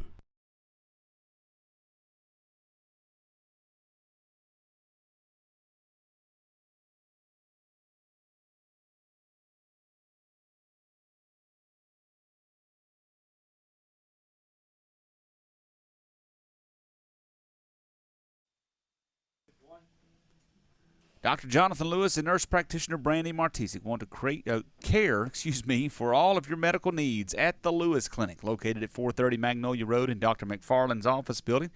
They're open from 8:30 to 12 and 1:30 to 5 Monday through Friday. You can call them at 870-836-5709 to schedule your next sick or wellness visit. They offer DOT physicals and occupational health exams. Go see the Lewis Clinic. They want to care for all your needs with a LC. Pitching change here this afternoon or this evening, and Colton D. Woody, the senior, comes in to take over for Carson McKinney, who will go out to right field. D. Woody has seen some pitching action this year, and he will see if he can close this, get out of this inning. So here comes the first pitch. It hits the batter. So one pitch and a runner on as Lowry will go on down to first base. That's correct. And so now you got runners all over the bases with one out, and Richardson coming to the plate. He is grounded out and struck out. But he's in a good spot for El Dorado here against D. Woody. And the first pitch coming is way outside to the left-handed batter, ball one. Corner infielder's in for the Cardinals, going to try to get the out at home. Next pitch fouled off. He finds his own, and Richardson fouls it back to the backstop. Middle infielder is at double play depth, going to try to get out of the inning if they can. 1-1 is the score. Cardinals working here. Breaking pitch finds his own. That was a pretty one, Jake. That one started outside over in the right-handed batter's box and came back onto the corner. And a count 1-2. Tries it again. That one. Oh, he got the call. Got him on the late call. Oh, the late call gets Richardson. And that is his second time to strike out tonight. And now the Cardinals 1 out away from getting out of this inning. That was a little bit of a hesitation, wasn't it? Yeah, that was. You see that by Mr. James a few times. So that brings in Austin Jobe. He walked. He's got a single. But he's in a good spot for El Dorado. But he watches strike one from D. Woody. He's coming in, throwing well right now. And the Cardinals, man, they want to get out of this jam with the bases loaded. 2 outs here. 0-1 count to the batter, Jobe. D. Woody gets Jobe to swing and foul one to the backstop on a pitch that was outside the zone. Now with an 0-2 count, we've talked about it.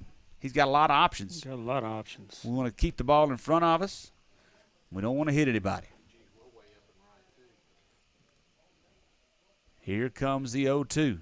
That ball is going to hit him. And Jobe makes his way on down to first base. What you didn't want to happen right there.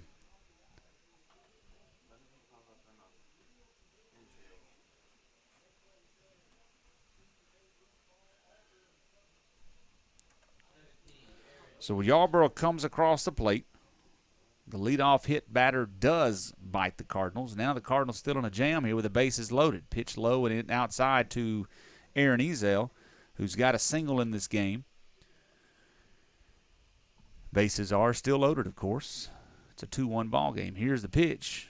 Swing and a miss. Ezel couldn't catch up to that one.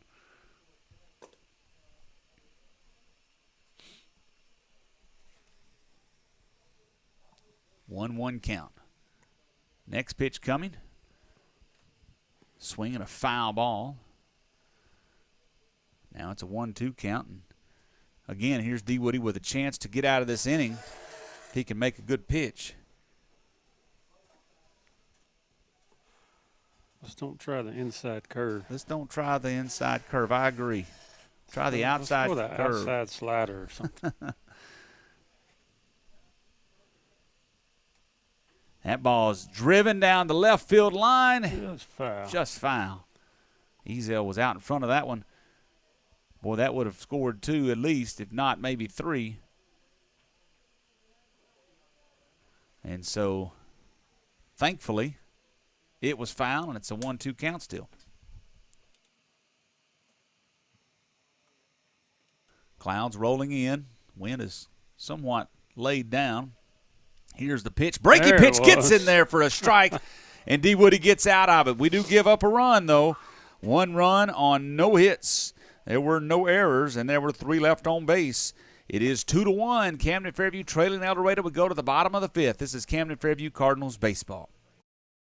When you make the right decision, it feels good. Like picking the Camden Fairview baseball team or choosing a good night's sleep over an all-night crime show binge. It feels really good to make the right insurance decision, too. That's why State Farm agent Nick Tuberville is right here in Ouachita County to help you select the right protection at the right price. Nick and his team will make sure you understand your State Farm coverages so you will know what to expect if the unexpected happens. With Nick Tuberville State Farm, it's easy to make the right choice. Just call him. When you want the real deal, like a good neighbor, State Farm is there. Call the Mudslingers at Premier Concrete for all your ready-mix needs. Located in Camden and serving South Arkansas, the Mudslingers are the concrete professionals you are looking for. Premier Concrete, open Monday through Friday, 7 a.m. to 3 p.m. Earlier or later by appointment, give them a call at 870-231-3884. Premier Concrete, a proud supporter of Cardinal baseball.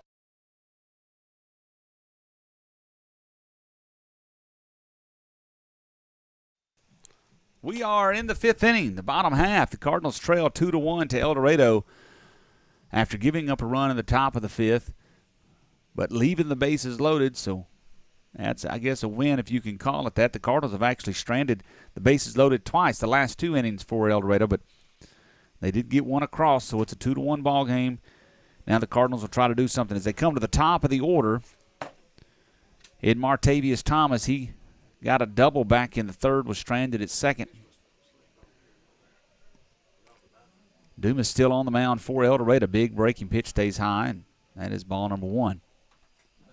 Looking at the box score, 2 runs on 2 hits, no errors for El Dorado, 1 run on 2 hits, and 1 error for the Cardinals. Been a really good baseball game, Jake. Really close. That pitch runs inside to Thomas. Carson McKinney's day done now on the mound. We can close him out. 4 1/3 innings pitched on 85 pitches. He gave up 2 hits, 2 runs, both of them earned. 3 strikeouts and 5 walks. That pitch just inside off the plate. Count goes 3-0. Dumas working on his 5th inning of work. Comes into this inning having given up 2 hits, 1 run, which was earned, 3 strikeouts and 3 walks. On the verge of a walk number 4 to Thomas. Here comes the pitch. Now that's strike 1 right down the middle. That usually happens on 3-0 and you get the take sign.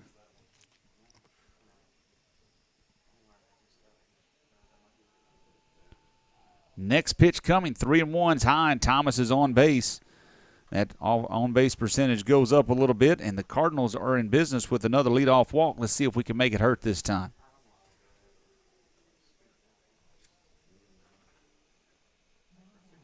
Cardinals have left 5 on in this ball game.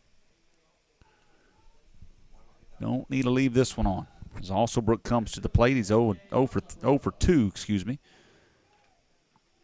So he's due for something big here. We know he can do it. That right fielder shallow. Check on the runner. Thomas back safely.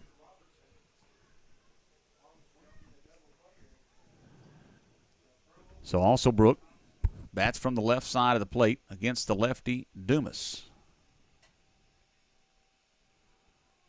Dumas comes set.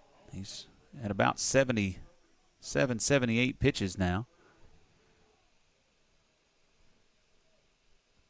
He's pitched pretty well in this ball game, holding the Cardinals to 1 run. A lot of pop-ups for the Cardinals. Lots of pop-ups. We ain't had many strikeouts. Nope, just 3. If I can read my book right, just 3. That ball high to Alsobrook. Good crowd here if you're out and about. Come over and watch the rest of this ball game. Catch the JV game as well. But if not, we'll have them here for you on Camden Fairview Cardinals Baseball YouTube. Here's the pitch. Alsobrook swings and fouls it over the third base dugout. 1-1 count. Alsobrook has shown some power this year. Hit a home run in Texas back a few weeks ago. He's also got the speed to go with it. Right now, we just need a base hit, move that runner into scoring position, or drive him around. Here's the pitch. Breaking pitch stays high. Dumas can't finish it, and it's a 2-1 count.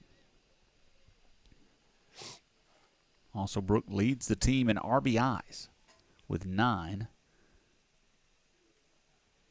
Has 9 runs as well. It's a 2-1 count. He's got a hitter's pitch here. Dumas pitches. The ball is hit out to left field. Is that ball going to drop? No. And Thomas might be picked off of first. No, he's back safely as the throw from the left fielder, Job, is not on target. And so the hit and run was on. Does not produce. All of that, and it ends up being a fly out to the left fielder. good play by Joe. He had to come a long ways. He come a long ways. Caught the shortstop off. I think he caught it right behind the dirt right there. So Robertson to the plate. Ball bounces off the gear of the catcher, Bolin, and bounces away, but Thomas doesn't advance, so it's a 1-0 count to Robertson. Robertson has been on base, got hit by a pitch in the third, was stranded, or rather was thrown out on a fielder's choice. Thomas off and running. Ball way outside, and the ball just about hit the pitcher. If he hadn't put his glove up, I think it might have caught him. But he caught the ball, and Thomas was there safely. He picked a really good pitch to run on. Thomas was sliding into the base by the time the pitcher caught the ball.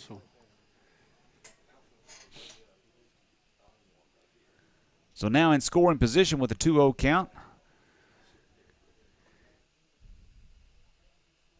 Robertson drives one out to center field. Plummer retreats over towards right center. Let's see. Thomas is going to challenge. Here comes the throw, and Thomas is in safely at third base.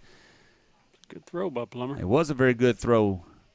He set himself up nicely, made a good strong throw, but Thomas just a little too quick. So 90 feet away stands the tying run here in the 5th inning. It's like Thomas come up with a knee in the face. Quite a bit of dirt in the eyes. So he'll walk off the bag. That'll bring up Carson McKinney. Really thankful for Farmers Bank and Trust. Farmers Bank and Trust is a big supporter of Camden Fairview Cardinal baseball, a big supporter of all Cardinal sports. I was trying to find out how many locations they have, and it's a lot.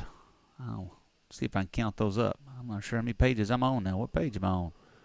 Goodness gracious, they've got places everywhere. ATMs, all that kind of stuff. If you need a bank, they are your hometown bank. Farmers Bank and Trust.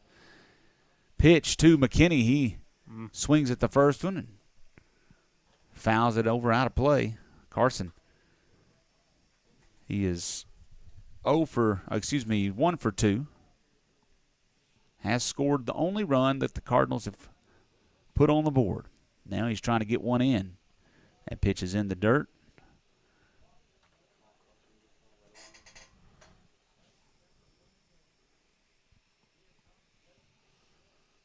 Thomas stands at third base. Dumas brings the pitch to McKinney. That's breaking pitch, stays outside. Low, and that's a ball number 2. Colton DeWoody is on deck. He wants a chance. But I know McKinney's wanting this RBI. Yes, he is. He's wanting to go ahead and get this game tied up and get himself off the books completely. Here comes the pitch. That one's inside.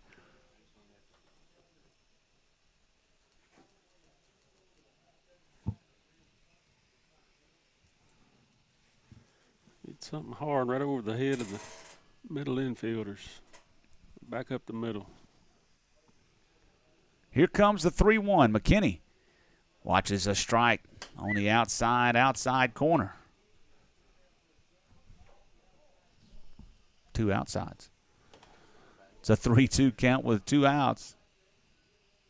McKinney crowds the plate. Dumas from the third base side of the rubber. Here comes the pitch. It's driven down the line, and it's just foul. McKinney got just out in front of it. Man, 3 feet. If I'm not mistaken, the game in El Dorado that we came back on that he got the big hit was right down the line and went all the way to the fence, ended up scoring a run. If my memory serves well, we'll take another one right here, Mr. McKinney. Here comes the pitch from Dumas. There it is, hit over towards the shortstop. He fields it cleanly, comes up throwing, and the out is made. So the Cardinals will strand a runner at third base. And we will go to the top of the 6th inning, a 2-1 score for El Dorado. Stay tuned. We'll bring it to you. This is Camden Fairview Cardinals baseball. At Farmers Bank and Trust, we know banking isn't always top of mind. You've got other things to focus on, like getting the kids to soccer practice or mowing the lawn or grocery shopping. But our products and services are designed to fit your schedule and needs. From online and mobile banking to convenient hours and locations, Farmers Bank and Trust is easy banking for busy living. To learn more, stop by your local branch today or visit myfarmers.bank. Member FDIC Equal Housing Lender. When you need a home run pharmacy, swing by Morrison's Pharmacy in Camden with over 49 years of experience. 2 locations and 4 pharmacists, Morrison's is a 5-tool pharmacy. You can stop in and visit the friendly staff and shop around while you wait. Morrison's also has a convenient drive-through at both locations. And if you can't get out, Morrison's can deliver too. Morrison's Pharmacy is located on the 278 bypass next to Atwoods. Drive by the clinic pharmacy inside Ouachita Valley Family Clinic on Cash Road. You'll definitely get the win with Morrison's Pharmacy, a proud sponsor of Cardinal baseball. Back here at Camden Yards on what is now starting to be a cloudy evening. Cardinals trail 2-1 to the Wildcats. Gave up 1 in the 4th, 1 in the 5th. Cardinals scored their lone run in the 2nd inning. Have had some chances, though. They've left 6 on in this ball game. And so Cardinals need to try to find a way. But they got to get through this inning here. D. Woody back on the mound against the batter, Lawrence. Lawrence squares the bunt, fouls it off. He reached on a walk back in the 4th inning, 0 for 1 on the day.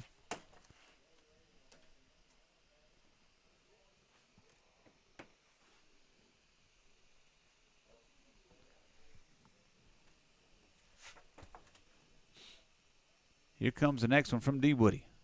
Lawrence watches one high and outside.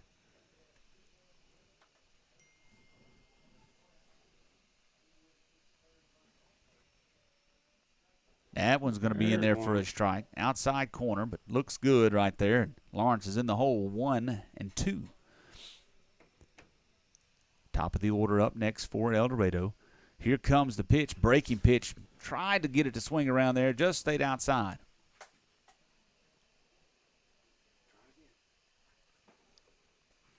Two-two, here comes the pitch. Stays with the fastball this time and goes way outside.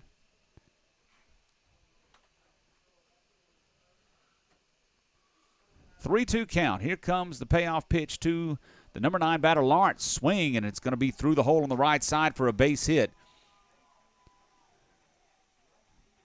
Good line drive hit through the infield. And that puts a runner on here for the top of the order in Plummer. Plummer, he watched strike 3 back in the 4th inning to end the inning. He is 0 for 3 on the day. Well, that time, D. Woody had him in a good count, but kind of got behind and had to come in with something solid, and the fastball was driven by Lawrence.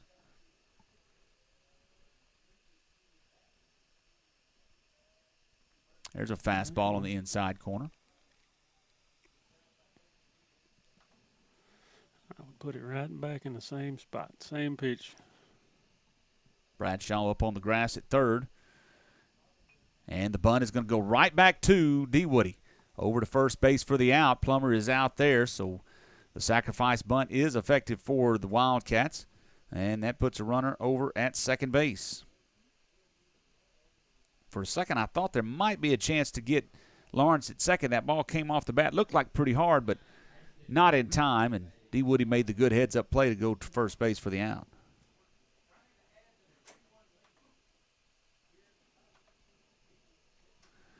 So that brings up Yarborough. He has been on base 3 times tonight. That's a strike on the outside corner. He's reached by error. He has walked. He has been hit by a pitch. He scored the go-ahead run for the Wildcats in the 5th. Now he bats with a runner at second base, 0-1 count. Oh, that ball's got a lot of spin on it. Gets away from Robertson, and that will move Lawrence up to third base. Boy, that ball had some tremendous spin. It took a bite. So the wild pitch puts a Wildcat at third base with one out.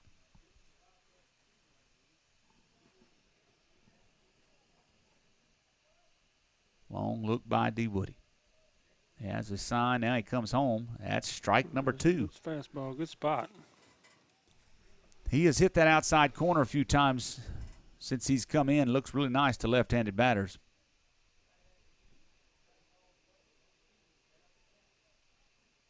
See if we can't do something here. Here's the pitch. Goes back outside, and that time Yarborough protected the plate, fouled it off.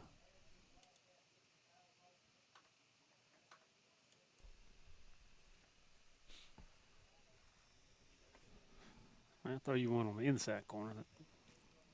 Here it comes. Breaking pitch just stays off the plate for ball number 2. I'm kind of like you there now. Now you've shown him both on the outside. I'd come inside with I'd probably come in with a fastball here. He stays outside. Yarborough fouls it off.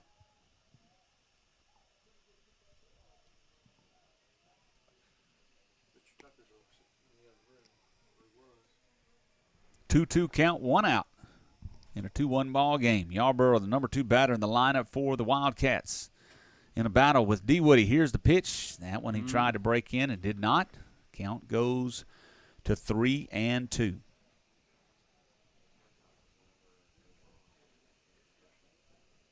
He's going to have to throw that breaking ball. He stays on the outside with that fastball. Yarborough fouls it off. You've got him leaning so much right now. If you're going to throw the curve, throw it for a fastball and let it break inside a little bit. He is leaning on his toes trying to reach that ball out there. Here comes the pitch. That one stays out that time. Yarborough lets it go, and now runners at the corners with 1 out.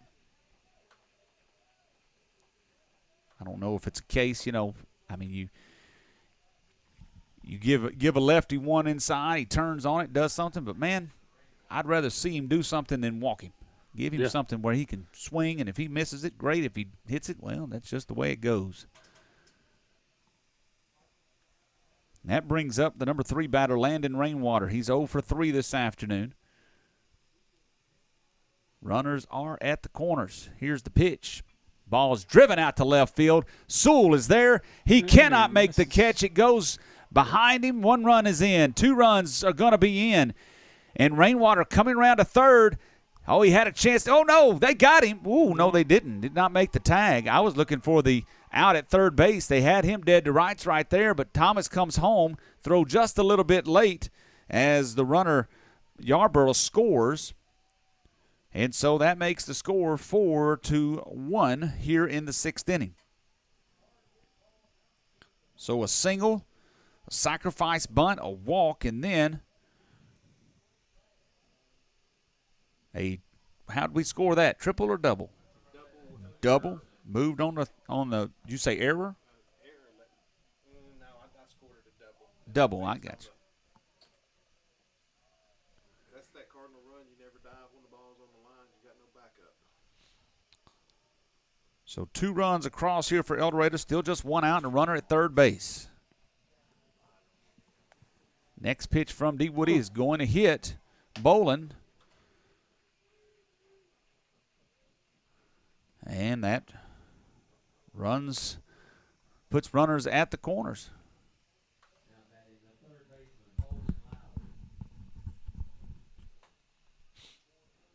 I couldn't tell if Sewell, that ball come off his glove or that bar is right in my way. It was right in the way. I agree. At first, I thought he was going to be able to make it standing I thought up. he was going to be able to make it. Yeah. But he ended up leaving his feet, kind of diving towards his right. And the ball bounced off of his glove or something. We're not real sure, and went behind him a little bit.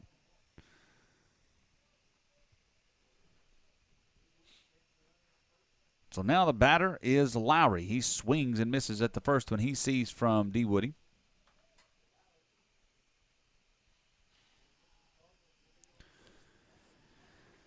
Cardinals want to keep this a 3-run game. Time is running short.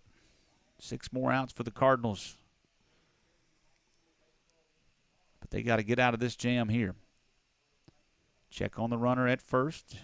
Bolin is back safely.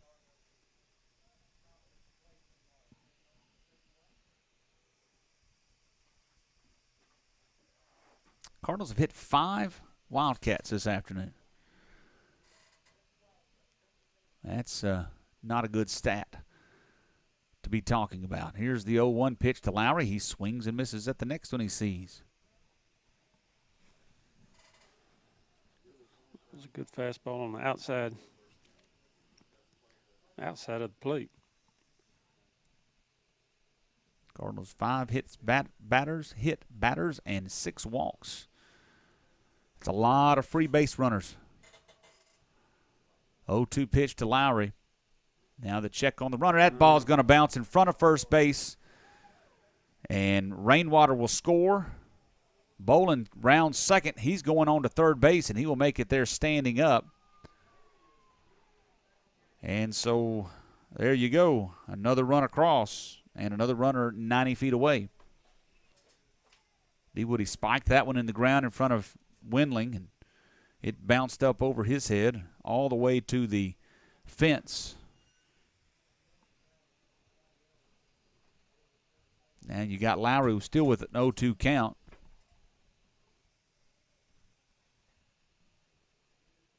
Ball's driven behind third base. Thomas giving chase. He cannot make the catch. It's fair territory. They called it fair. He was right at the line.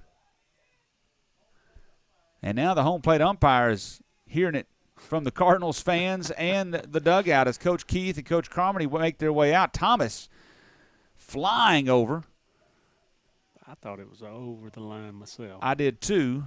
He dove for it, could not make the catch. The umpire calls it fair. The runner at third does not advance. But Lowry is on with a single.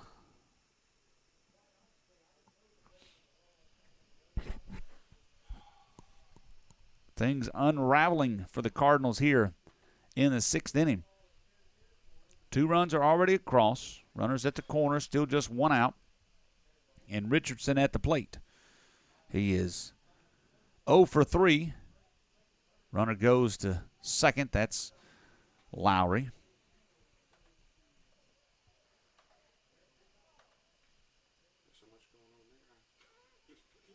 I wonder if he touched it before it hit the ground. I don't know if he touched it or not. That glove pitch wasn't. Outside, ball number 2. Whoever's keeping the scoreboard ain't keeping it up out there. Pitch on the outside. It runs a count 3-0.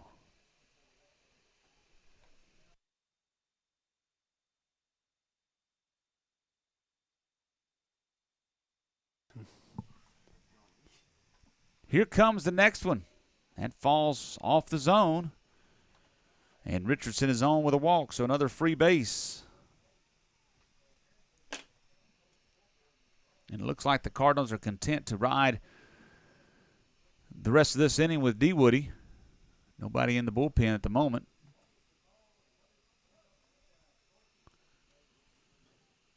Of course, you got a conference game tomorrow, so you got to keep some pitchers handy for that too. At the plate, Austin Jobe. He watches a pitch on the inside.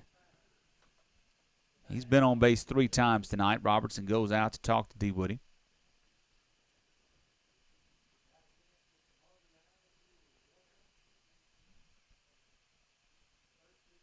Bases are loaded again. Cardinals have left the bases loaded stranded. Left El Dorado with the bases loaded stranded twice tonight.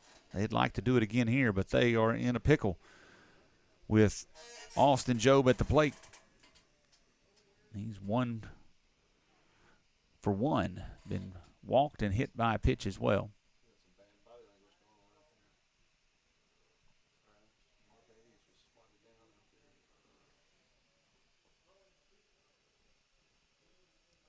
Pitch inside low to Jobe. Runs a count 2-0. Tough ball game yesterday for the Cardinals. Got down pretty bad against Crossett. Tried to fight their way back. As the pitch comes into the strike zone there on the inside corner, Job doesn't like it, to no one's surprise. He's standing on the plate, so.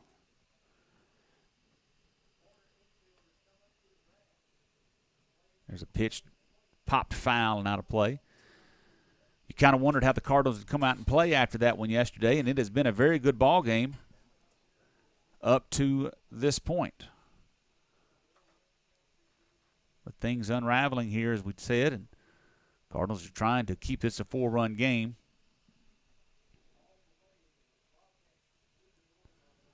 But it's a challenge at this point. D. Woody, with the bases loaded, here's the pitch. That's in the dirt, and the count runs full. Nowhere to put him. Got to do something. Job's going to be sitting on something for sure.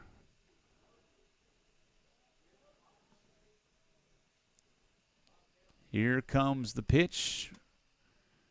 And he drives it out to left field. That ball is going to be caught, should be caught by Sewell right at the line. Runner from third advances. That's Bolin. Excuse me, that's not Bolin. That's a pinch runner. Don't know what his name is. But the run scores. The other runners do not advance, as Sewell did a good job of getting the ball in. And so the sacrifice fly for Job makes the score 6-1. Now Aaron Ezel comes to the plate. He's 1 for 3. And he bats with runners at first and second. Ball inside.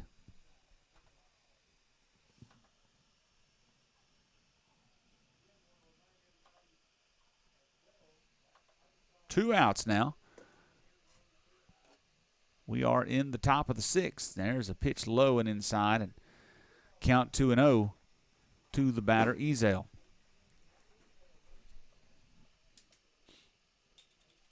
It looks like he's I don't know if he's overthinking it or. There's a ball lifted out towards the line. It's going to be foul. Sewell giving chase, cannot get to it. And so that'll be a 2-1 count now.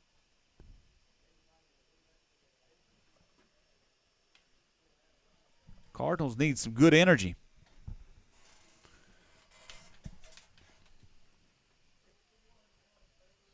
D. Woody up to 46 pitches in 1 1/3 innings.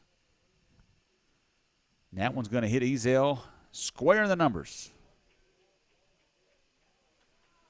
Another free base, and the bases are loaded for Lawrence, who started this inning off with a single. So we have makes what, number 7? Rolled around. El Dorado has. And Lawrence, the DH, who is 1 for 2, is going to try to extend this lead for the Wildcats. Pitch off the plate.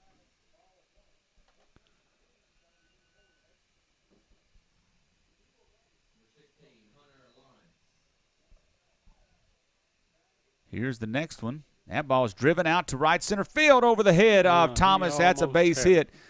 And that'll be 1 run in. The second one comes across.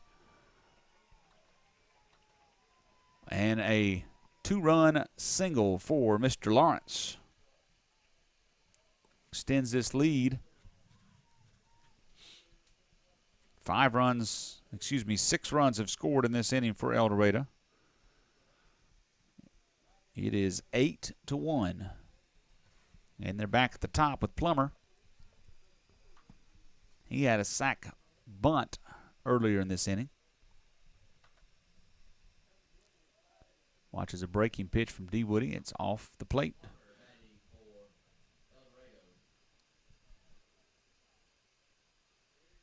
I wouldn't be surprised if he did it again.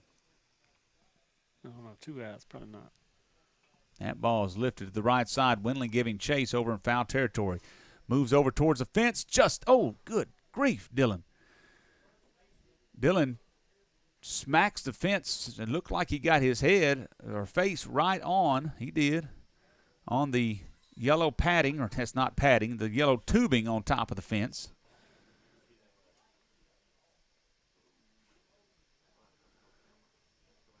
But he looks like he's going to be okay as he comes back.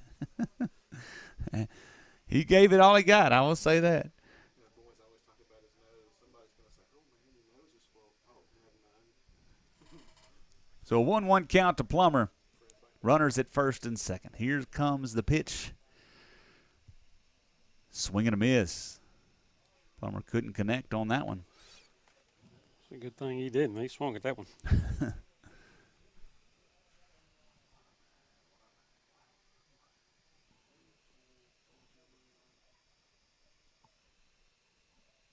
Another long inning for the Cardinals defensively.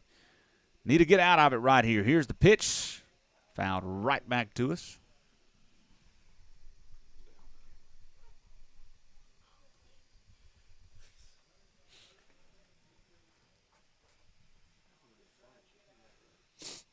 Count stays at 1-2.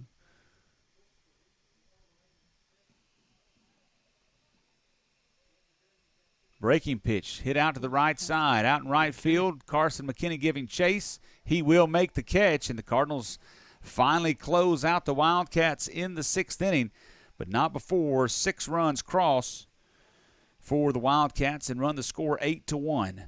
So 6 runs across in that one, and Cardinals got a lot of work to do in the bottom of the 6th. We'll take a break, come back and tell you about it. This is Camden Fairview Cardinals baseball. Here in South Arkansas, there is timber everywhere. When you need someone to manage your timber, you want someone you can trust. Arkansas Pulpwood is a family-owned business that has been operating for 49 years. They are the timber experts. Whether you are buying or selling timber in timberland, or you are looking for someone to manage what you have, Arkansas Pulpwood is the answer. Give John Dawson III a call at 870-231-6405 and see how Arkansas Pulpwood can put a little cha-ching in your wallet. Arkansas Pulpwood is a proud sponsor of Camden Fairview Cardinals baseball.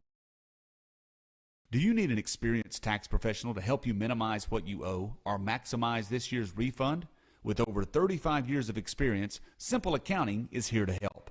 They provide expert tax management services for both new and established businesses, as well as accounting, bookkeeping, and payroll services. Call or go by Simple Accounting for a consultation today. You can find them at 116 AG Avenue or give them a call at 870-836-6914.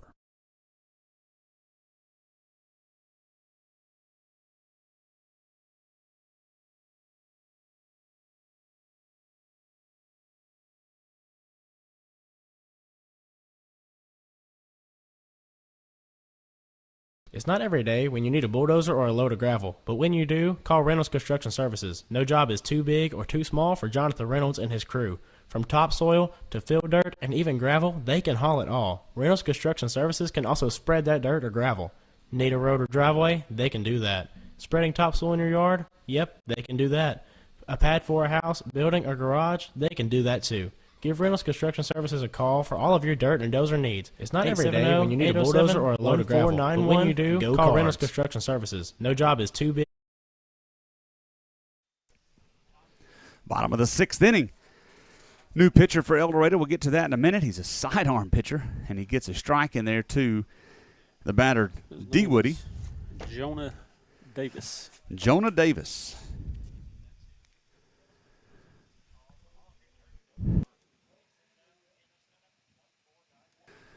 Next pitch, swing and a miss by D. Woody, and he's in the hole 1-2. So Dumas's day is done. 89 pitches. 5 innings pitched, 2 hits, 1 run. It was earned, 3 strikeouts, 4 walks. That pitch a little low from Davis.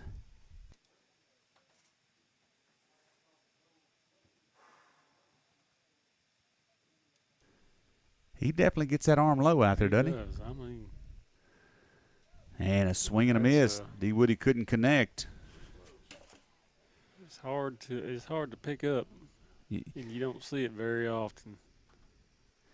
That's pretty close to being what they would call a submarine pitcher, wouldn't you say? Not quite coming from underneath, but he is right there on the side. I mean, it's so close. And their fastball has lots of movement on it. Comes into you. It sure does. And there's a pitch to Windling. He watches, strike 1. Cardinals trail 8-1. 8 runs, 6 hits, no errors for El Dorado. 1 run, 2 hits, and 3 errors for the Cardinals. Foul ball back to the fence. Cardinals looked real good early on, but pitching kind of faltered in the 4th and 5th and in the 6th innings for sure. Giving up 6 in the top of this one. Now they've got a lot of work to do. That ball runs in on Windling. A little bit high as well. Windling, Landon Morgan's up next. 1 out here in the bottom of the 6th. Great afternoon for baseball. Great evening now for baseball. 7:11 is their time. Pitch a little off the plate. About an hour away, I think, or maybe 45 minutes from the Hogs tipping off in the NCAA tournament. Playing Vermont. Foul ball. That ball ran in on the hands of Windling. He just gets a piece of it. 2-2. The Catamounts? The Catamounts? What is a catamount? I don't know.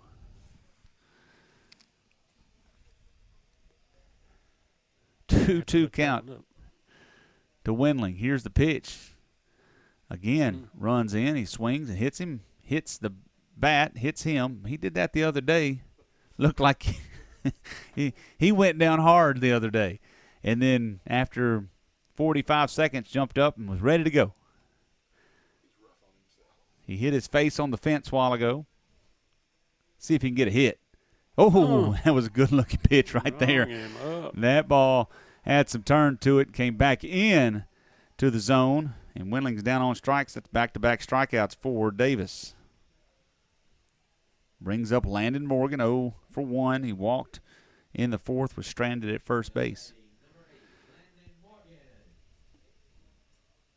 Just got a notification. We may get some rain here in about 15 minutes. Let's hope not. Ball hits Morgan. He did exactly what you told him to do. Stay in there. Take it.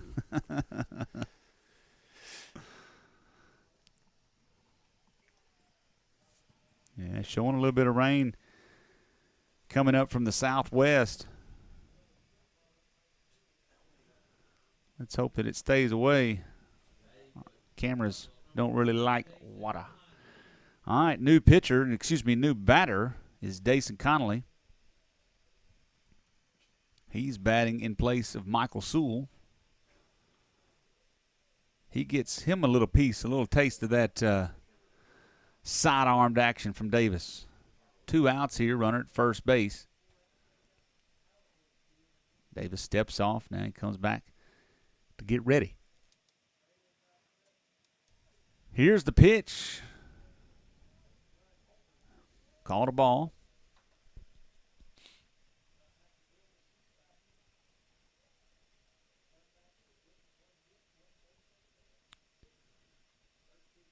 Next pitch, Dason swings at a ball that ends up outside. 1-1 count. Dason, his first action in this ball game, he's batting .625 on the young season. Swings at a one low, and that runs 1-2. What'd you find out? What was a catamount? Catamount is basically a cougar. Okay, there you go. A big cat. Big cat. Ain't got none of those around here, huh? No. Not those anyway. Pitch. Conley hits it out to second base. Ezel going to go the short route to second. Gets Morgan there, and that will do it for the Cardinals here in the 6th inning. 8-1 is the score. We go to the 7th. Stay tuned. This is Camden Fairview Cardinals baseball. Jimmy's Cycle and Tractor is your one-stop shop for all your tractor, mower, ATV, or trailer needs. Located at 2045A, California in Camden, they have a wide selection of equipment to choose from. Jimmy's Cycle and Tractor is an authorized Kubota dealer carrying a full line of Kubota lawnmowers and tractors. And if you need an implement for your tractor or a trailer to carry it, Jimmy's Cycle and Tractor carries Bush Hog brand implements and Texas Brag trailers. Jimmy's also carries Kawasaki ATVs. Go by and see Snooky and the crew at Jimmy's Cycle and Tractor or give them a call at 870-836-2502.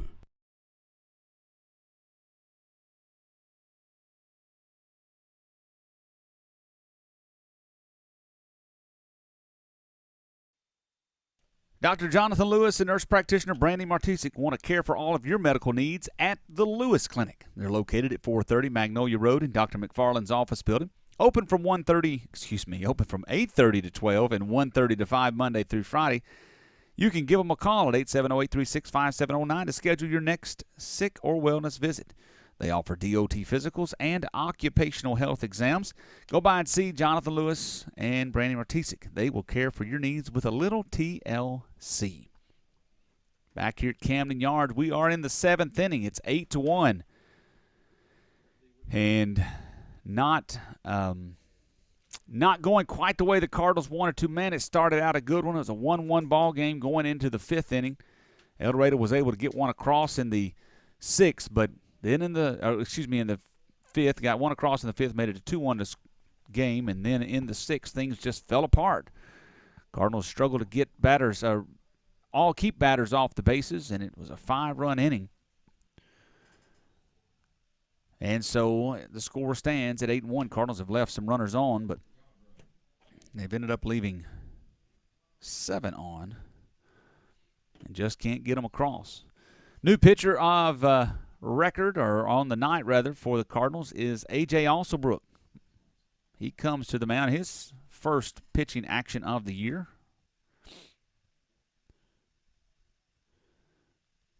He throws one that's lined out to the shortstop, who is now Jackson Bradshaw. Martavius Thomas moved out to center field.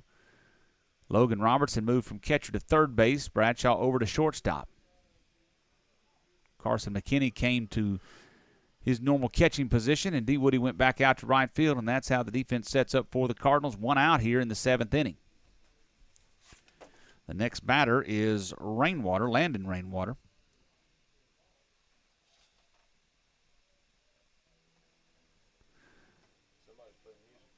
Strike called. And it's a 1-1 count.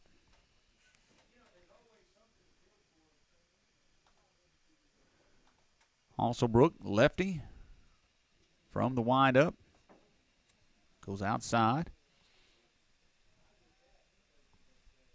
Don't forget, we've got a JV game coming up in just a little while. We will probably break this game into 2 pieces, though. Oh, ball hit right back up the middle. Alsobrook had to duck his head, and base hit off the bat of Rainwater for a 1-out single. So he didn't even have time to get a glove up. That was quick. He hit that ball hard, and that brings up the batter, Joseph Bolin. Bolin has been on twice, once walked, once hit by a pitch. He's 0 for 2 on the night.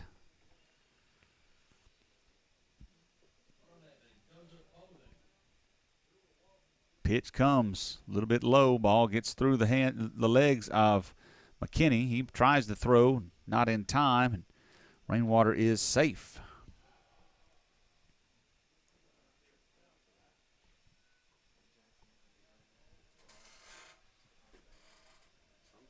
So runner in scoring position. Pitch goes high and outside.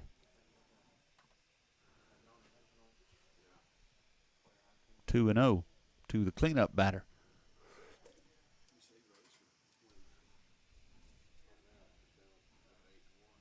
There's a ball. Foul and out of play. Count goes 2-1. Bolin struck out in the first, flew out to Sewell in the 4th, walked in the 5th, hit by a pitch in the 6th, scored a run. Now that ball is driven out to center field. Thomas on the move. He goes to his left, makes the catch, turns, going to try to throw at third base, but not in time as Rainwater is there safely. So Bolin, to fly out, advances the runner, and Lowry comes to the plate, who has been on all 4 times tonight. Hit by a pitch twice. Been hit by a pitch twice. That's exactly right. Popped one up. Should have been. Was that him that popped it up foul? No, I don't think so. He got hit by a pitch. He's walked, and he got a single. Scored 2 runs. Yarbrough's the one that had the foul right here. I was talking about behind third. That one there. We thought it was foul, but it ended up being fair. Yes, you're exactly right. Pitch low and outside from Malsobrook. It's a 1-1 count. Yeah, that play was pretty big, too. Kind of didn't extend the inning, but it gave him a base runner when we thought it was a foul ball. Pitch is high. Rainwater stands 90 feet away. There's a ball lifted out towards center field. Thomas gets underneath it, makes the catch in a quiet inning. No runs scored. One hit, though. One left on base. No errors. We will go to the bottom of the seventh. Cardinals need 7 to tie, 8 to win. We will tell you about it when we come back. This is Camden Fairview Cardinals baseball. When you make the right decision, it feels good. Like picking the Camden Fairview baseball team or choosing a good night's sleep over an all-night crime show binge. It feels really good to make the right insurance decision, too. That's why State Farm agent Nick Tuberville is right here in Ouachita County to help you select the right protection at the right price. Nick and his team will make sure you understand your State Farm coverages so you will know what to expect if the unexpected happens. With Nick Tuberville State Farm, it's easy to make the right choice. Just call him. When you want the real deal, like a good neighbor, State Farm is there. Call the Mudslingers at Premier Concrete for all your ready-mix needs. Located in Camden and serving South Arkansas, the Mudslingers are the concrete professionals you are looking for. Premier Concrete, open Monday through Friday, 7 a.m. to 3 p.m. Earlier or later by appointment, give them a call at 870-231-3884. Premier Concrete, a proud supporter of Cardinal baseball.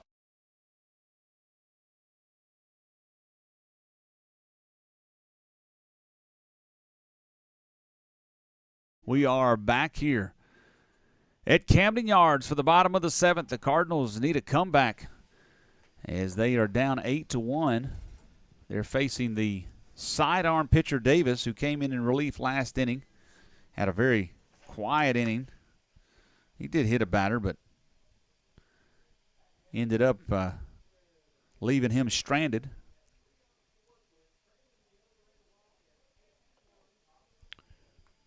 As Connolly ended up grounding into a force out, or a fielder's choice, excuse me. I'll get my mind right in a minute. We're in the bottom of the seventh. Cardinals coming to the plate with Bradshaw, Thomas, and Alsobrook. Bradshaw watches strike one from the righty.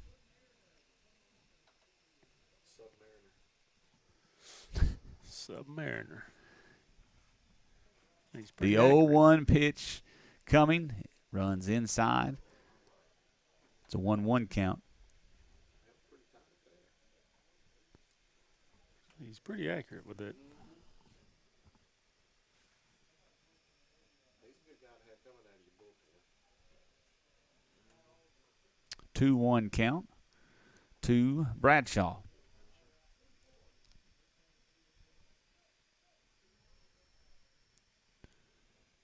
Davis, he comes in and ball in play. Davis tries to make the play, going to throw across and get Jackson.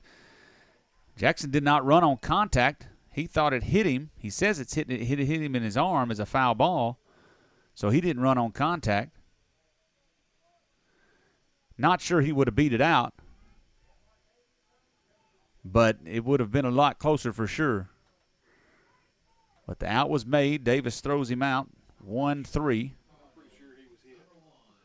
I mean, it says he was hit. So that's one out now. We are down to 2. Martavius Thomas comes to the plate. He swings and fouls one. Outside third base. Thomas has been on twice. He's 1 for 2.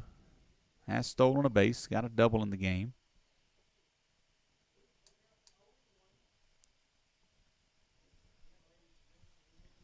Switched over to the left side, facing the righty pitcher. Here comes the pitch. That's going to miss. That must have been a little low. Kind of looked low.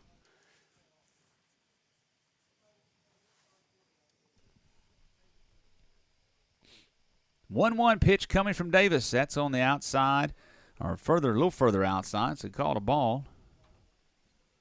When he turned, I thought he was calling that a strike when he turned his done head. that several times. We'll take the ball, though. 2-1 count. Base runners are what we need. Down by 7. Here's the pitch. That's going to hit Thomas in the hind end.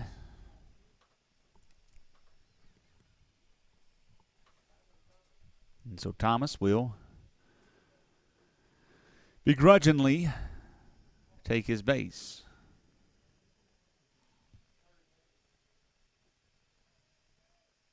That's the third time Thomas has been hit on the year.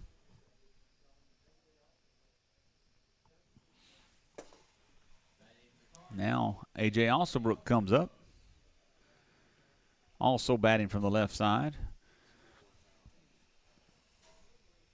No, as a batter, you don't like to get hit. Just because you want to swing. Yeah. It's an easy way to get on base. It's an easy way to get on base. You're right.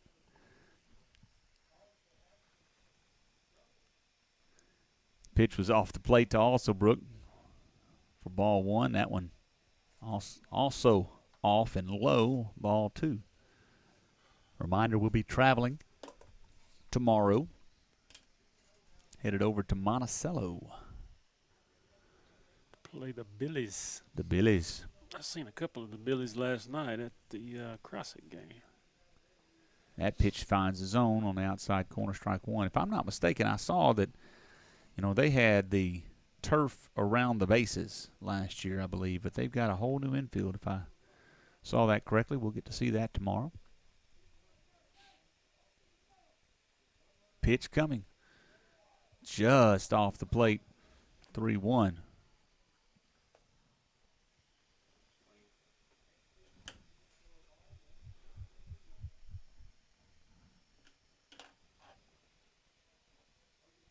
Here comes the pitch. Ball tapped way high. Davis makes the play at the mound, makes the throw over and gets Alsobrook. Thomas moves up to second base.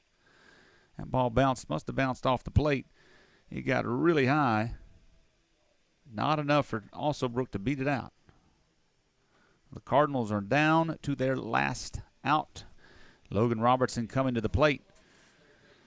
He is 0 for 1 tonight. He's been hit by a pitch, has a sacrifice fly as well. Swings at the first one he sees from Davis. And misses, strike 1.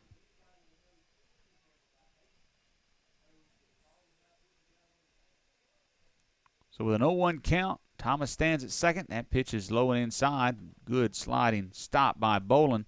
He's played well behind the plate today.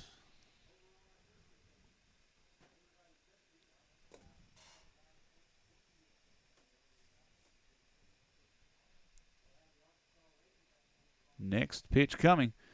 That finds the zone, the outside corner. That ball, I don't know if he throws a 2-seam, 4-seam, whatever fastball, but man, it comes back to you. Just when you think it's going to be outside. That ball runs way inside and hits Robertson. Second time he's been hit tonight. So the Cardinals with a 2-out rally. That's what they're shooting for anyway. Need it with runners at first and second. McKinney coming to the plate.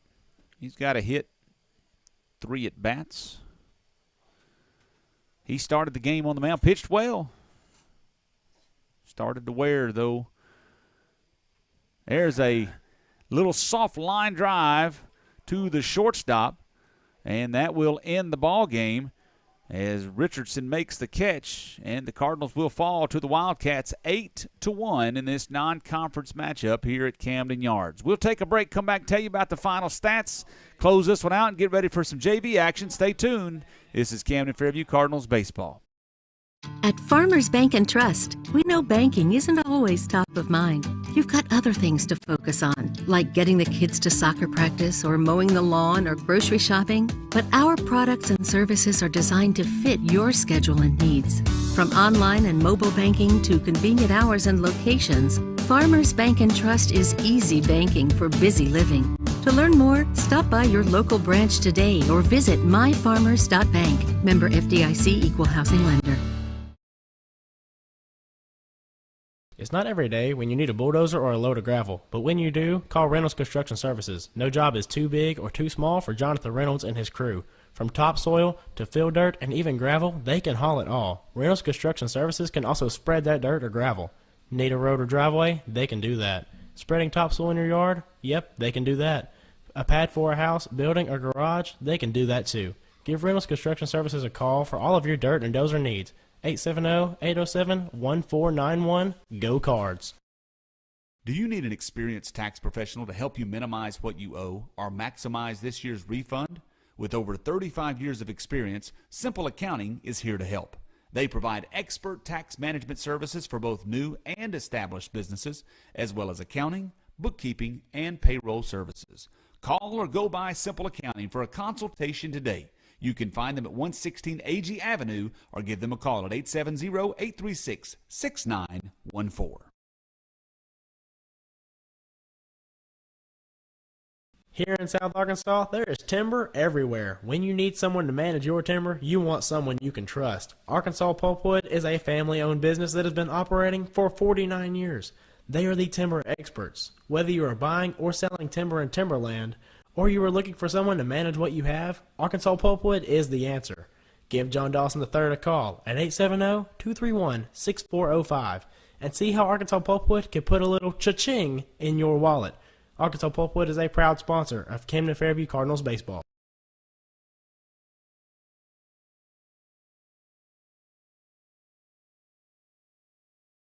Here in South Arkansas, there is timber everywhere. When you need someone to manage your timber, you want someone. Back at Camden Yards, the final score 8-1. El Dorado wins this one in 7.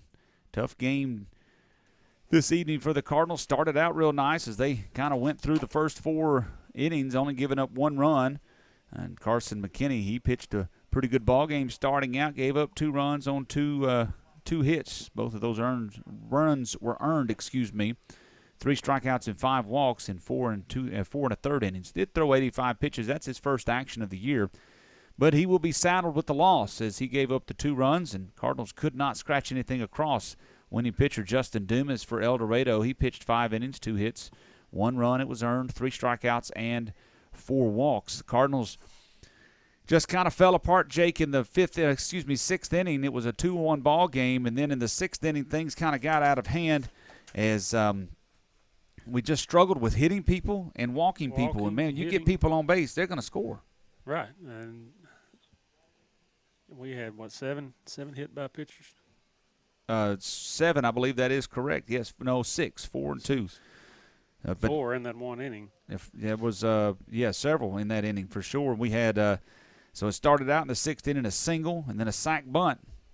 But then a walk, a double, a hit by pitch, a single, walk, a hit by pitch, a sacrifice, and another single. And it just piled on the runs, and the Cardinals just could not do anything offensively against the pitching of El Dorado. Dumas pitched a very good ball game. Davis came in and looked great in relief and just really made it tough on the Cardinals. 8 runs, 7 hits, no errors for El Dorado, 1 run, 2 hits, and 3 errors for the Cardinals.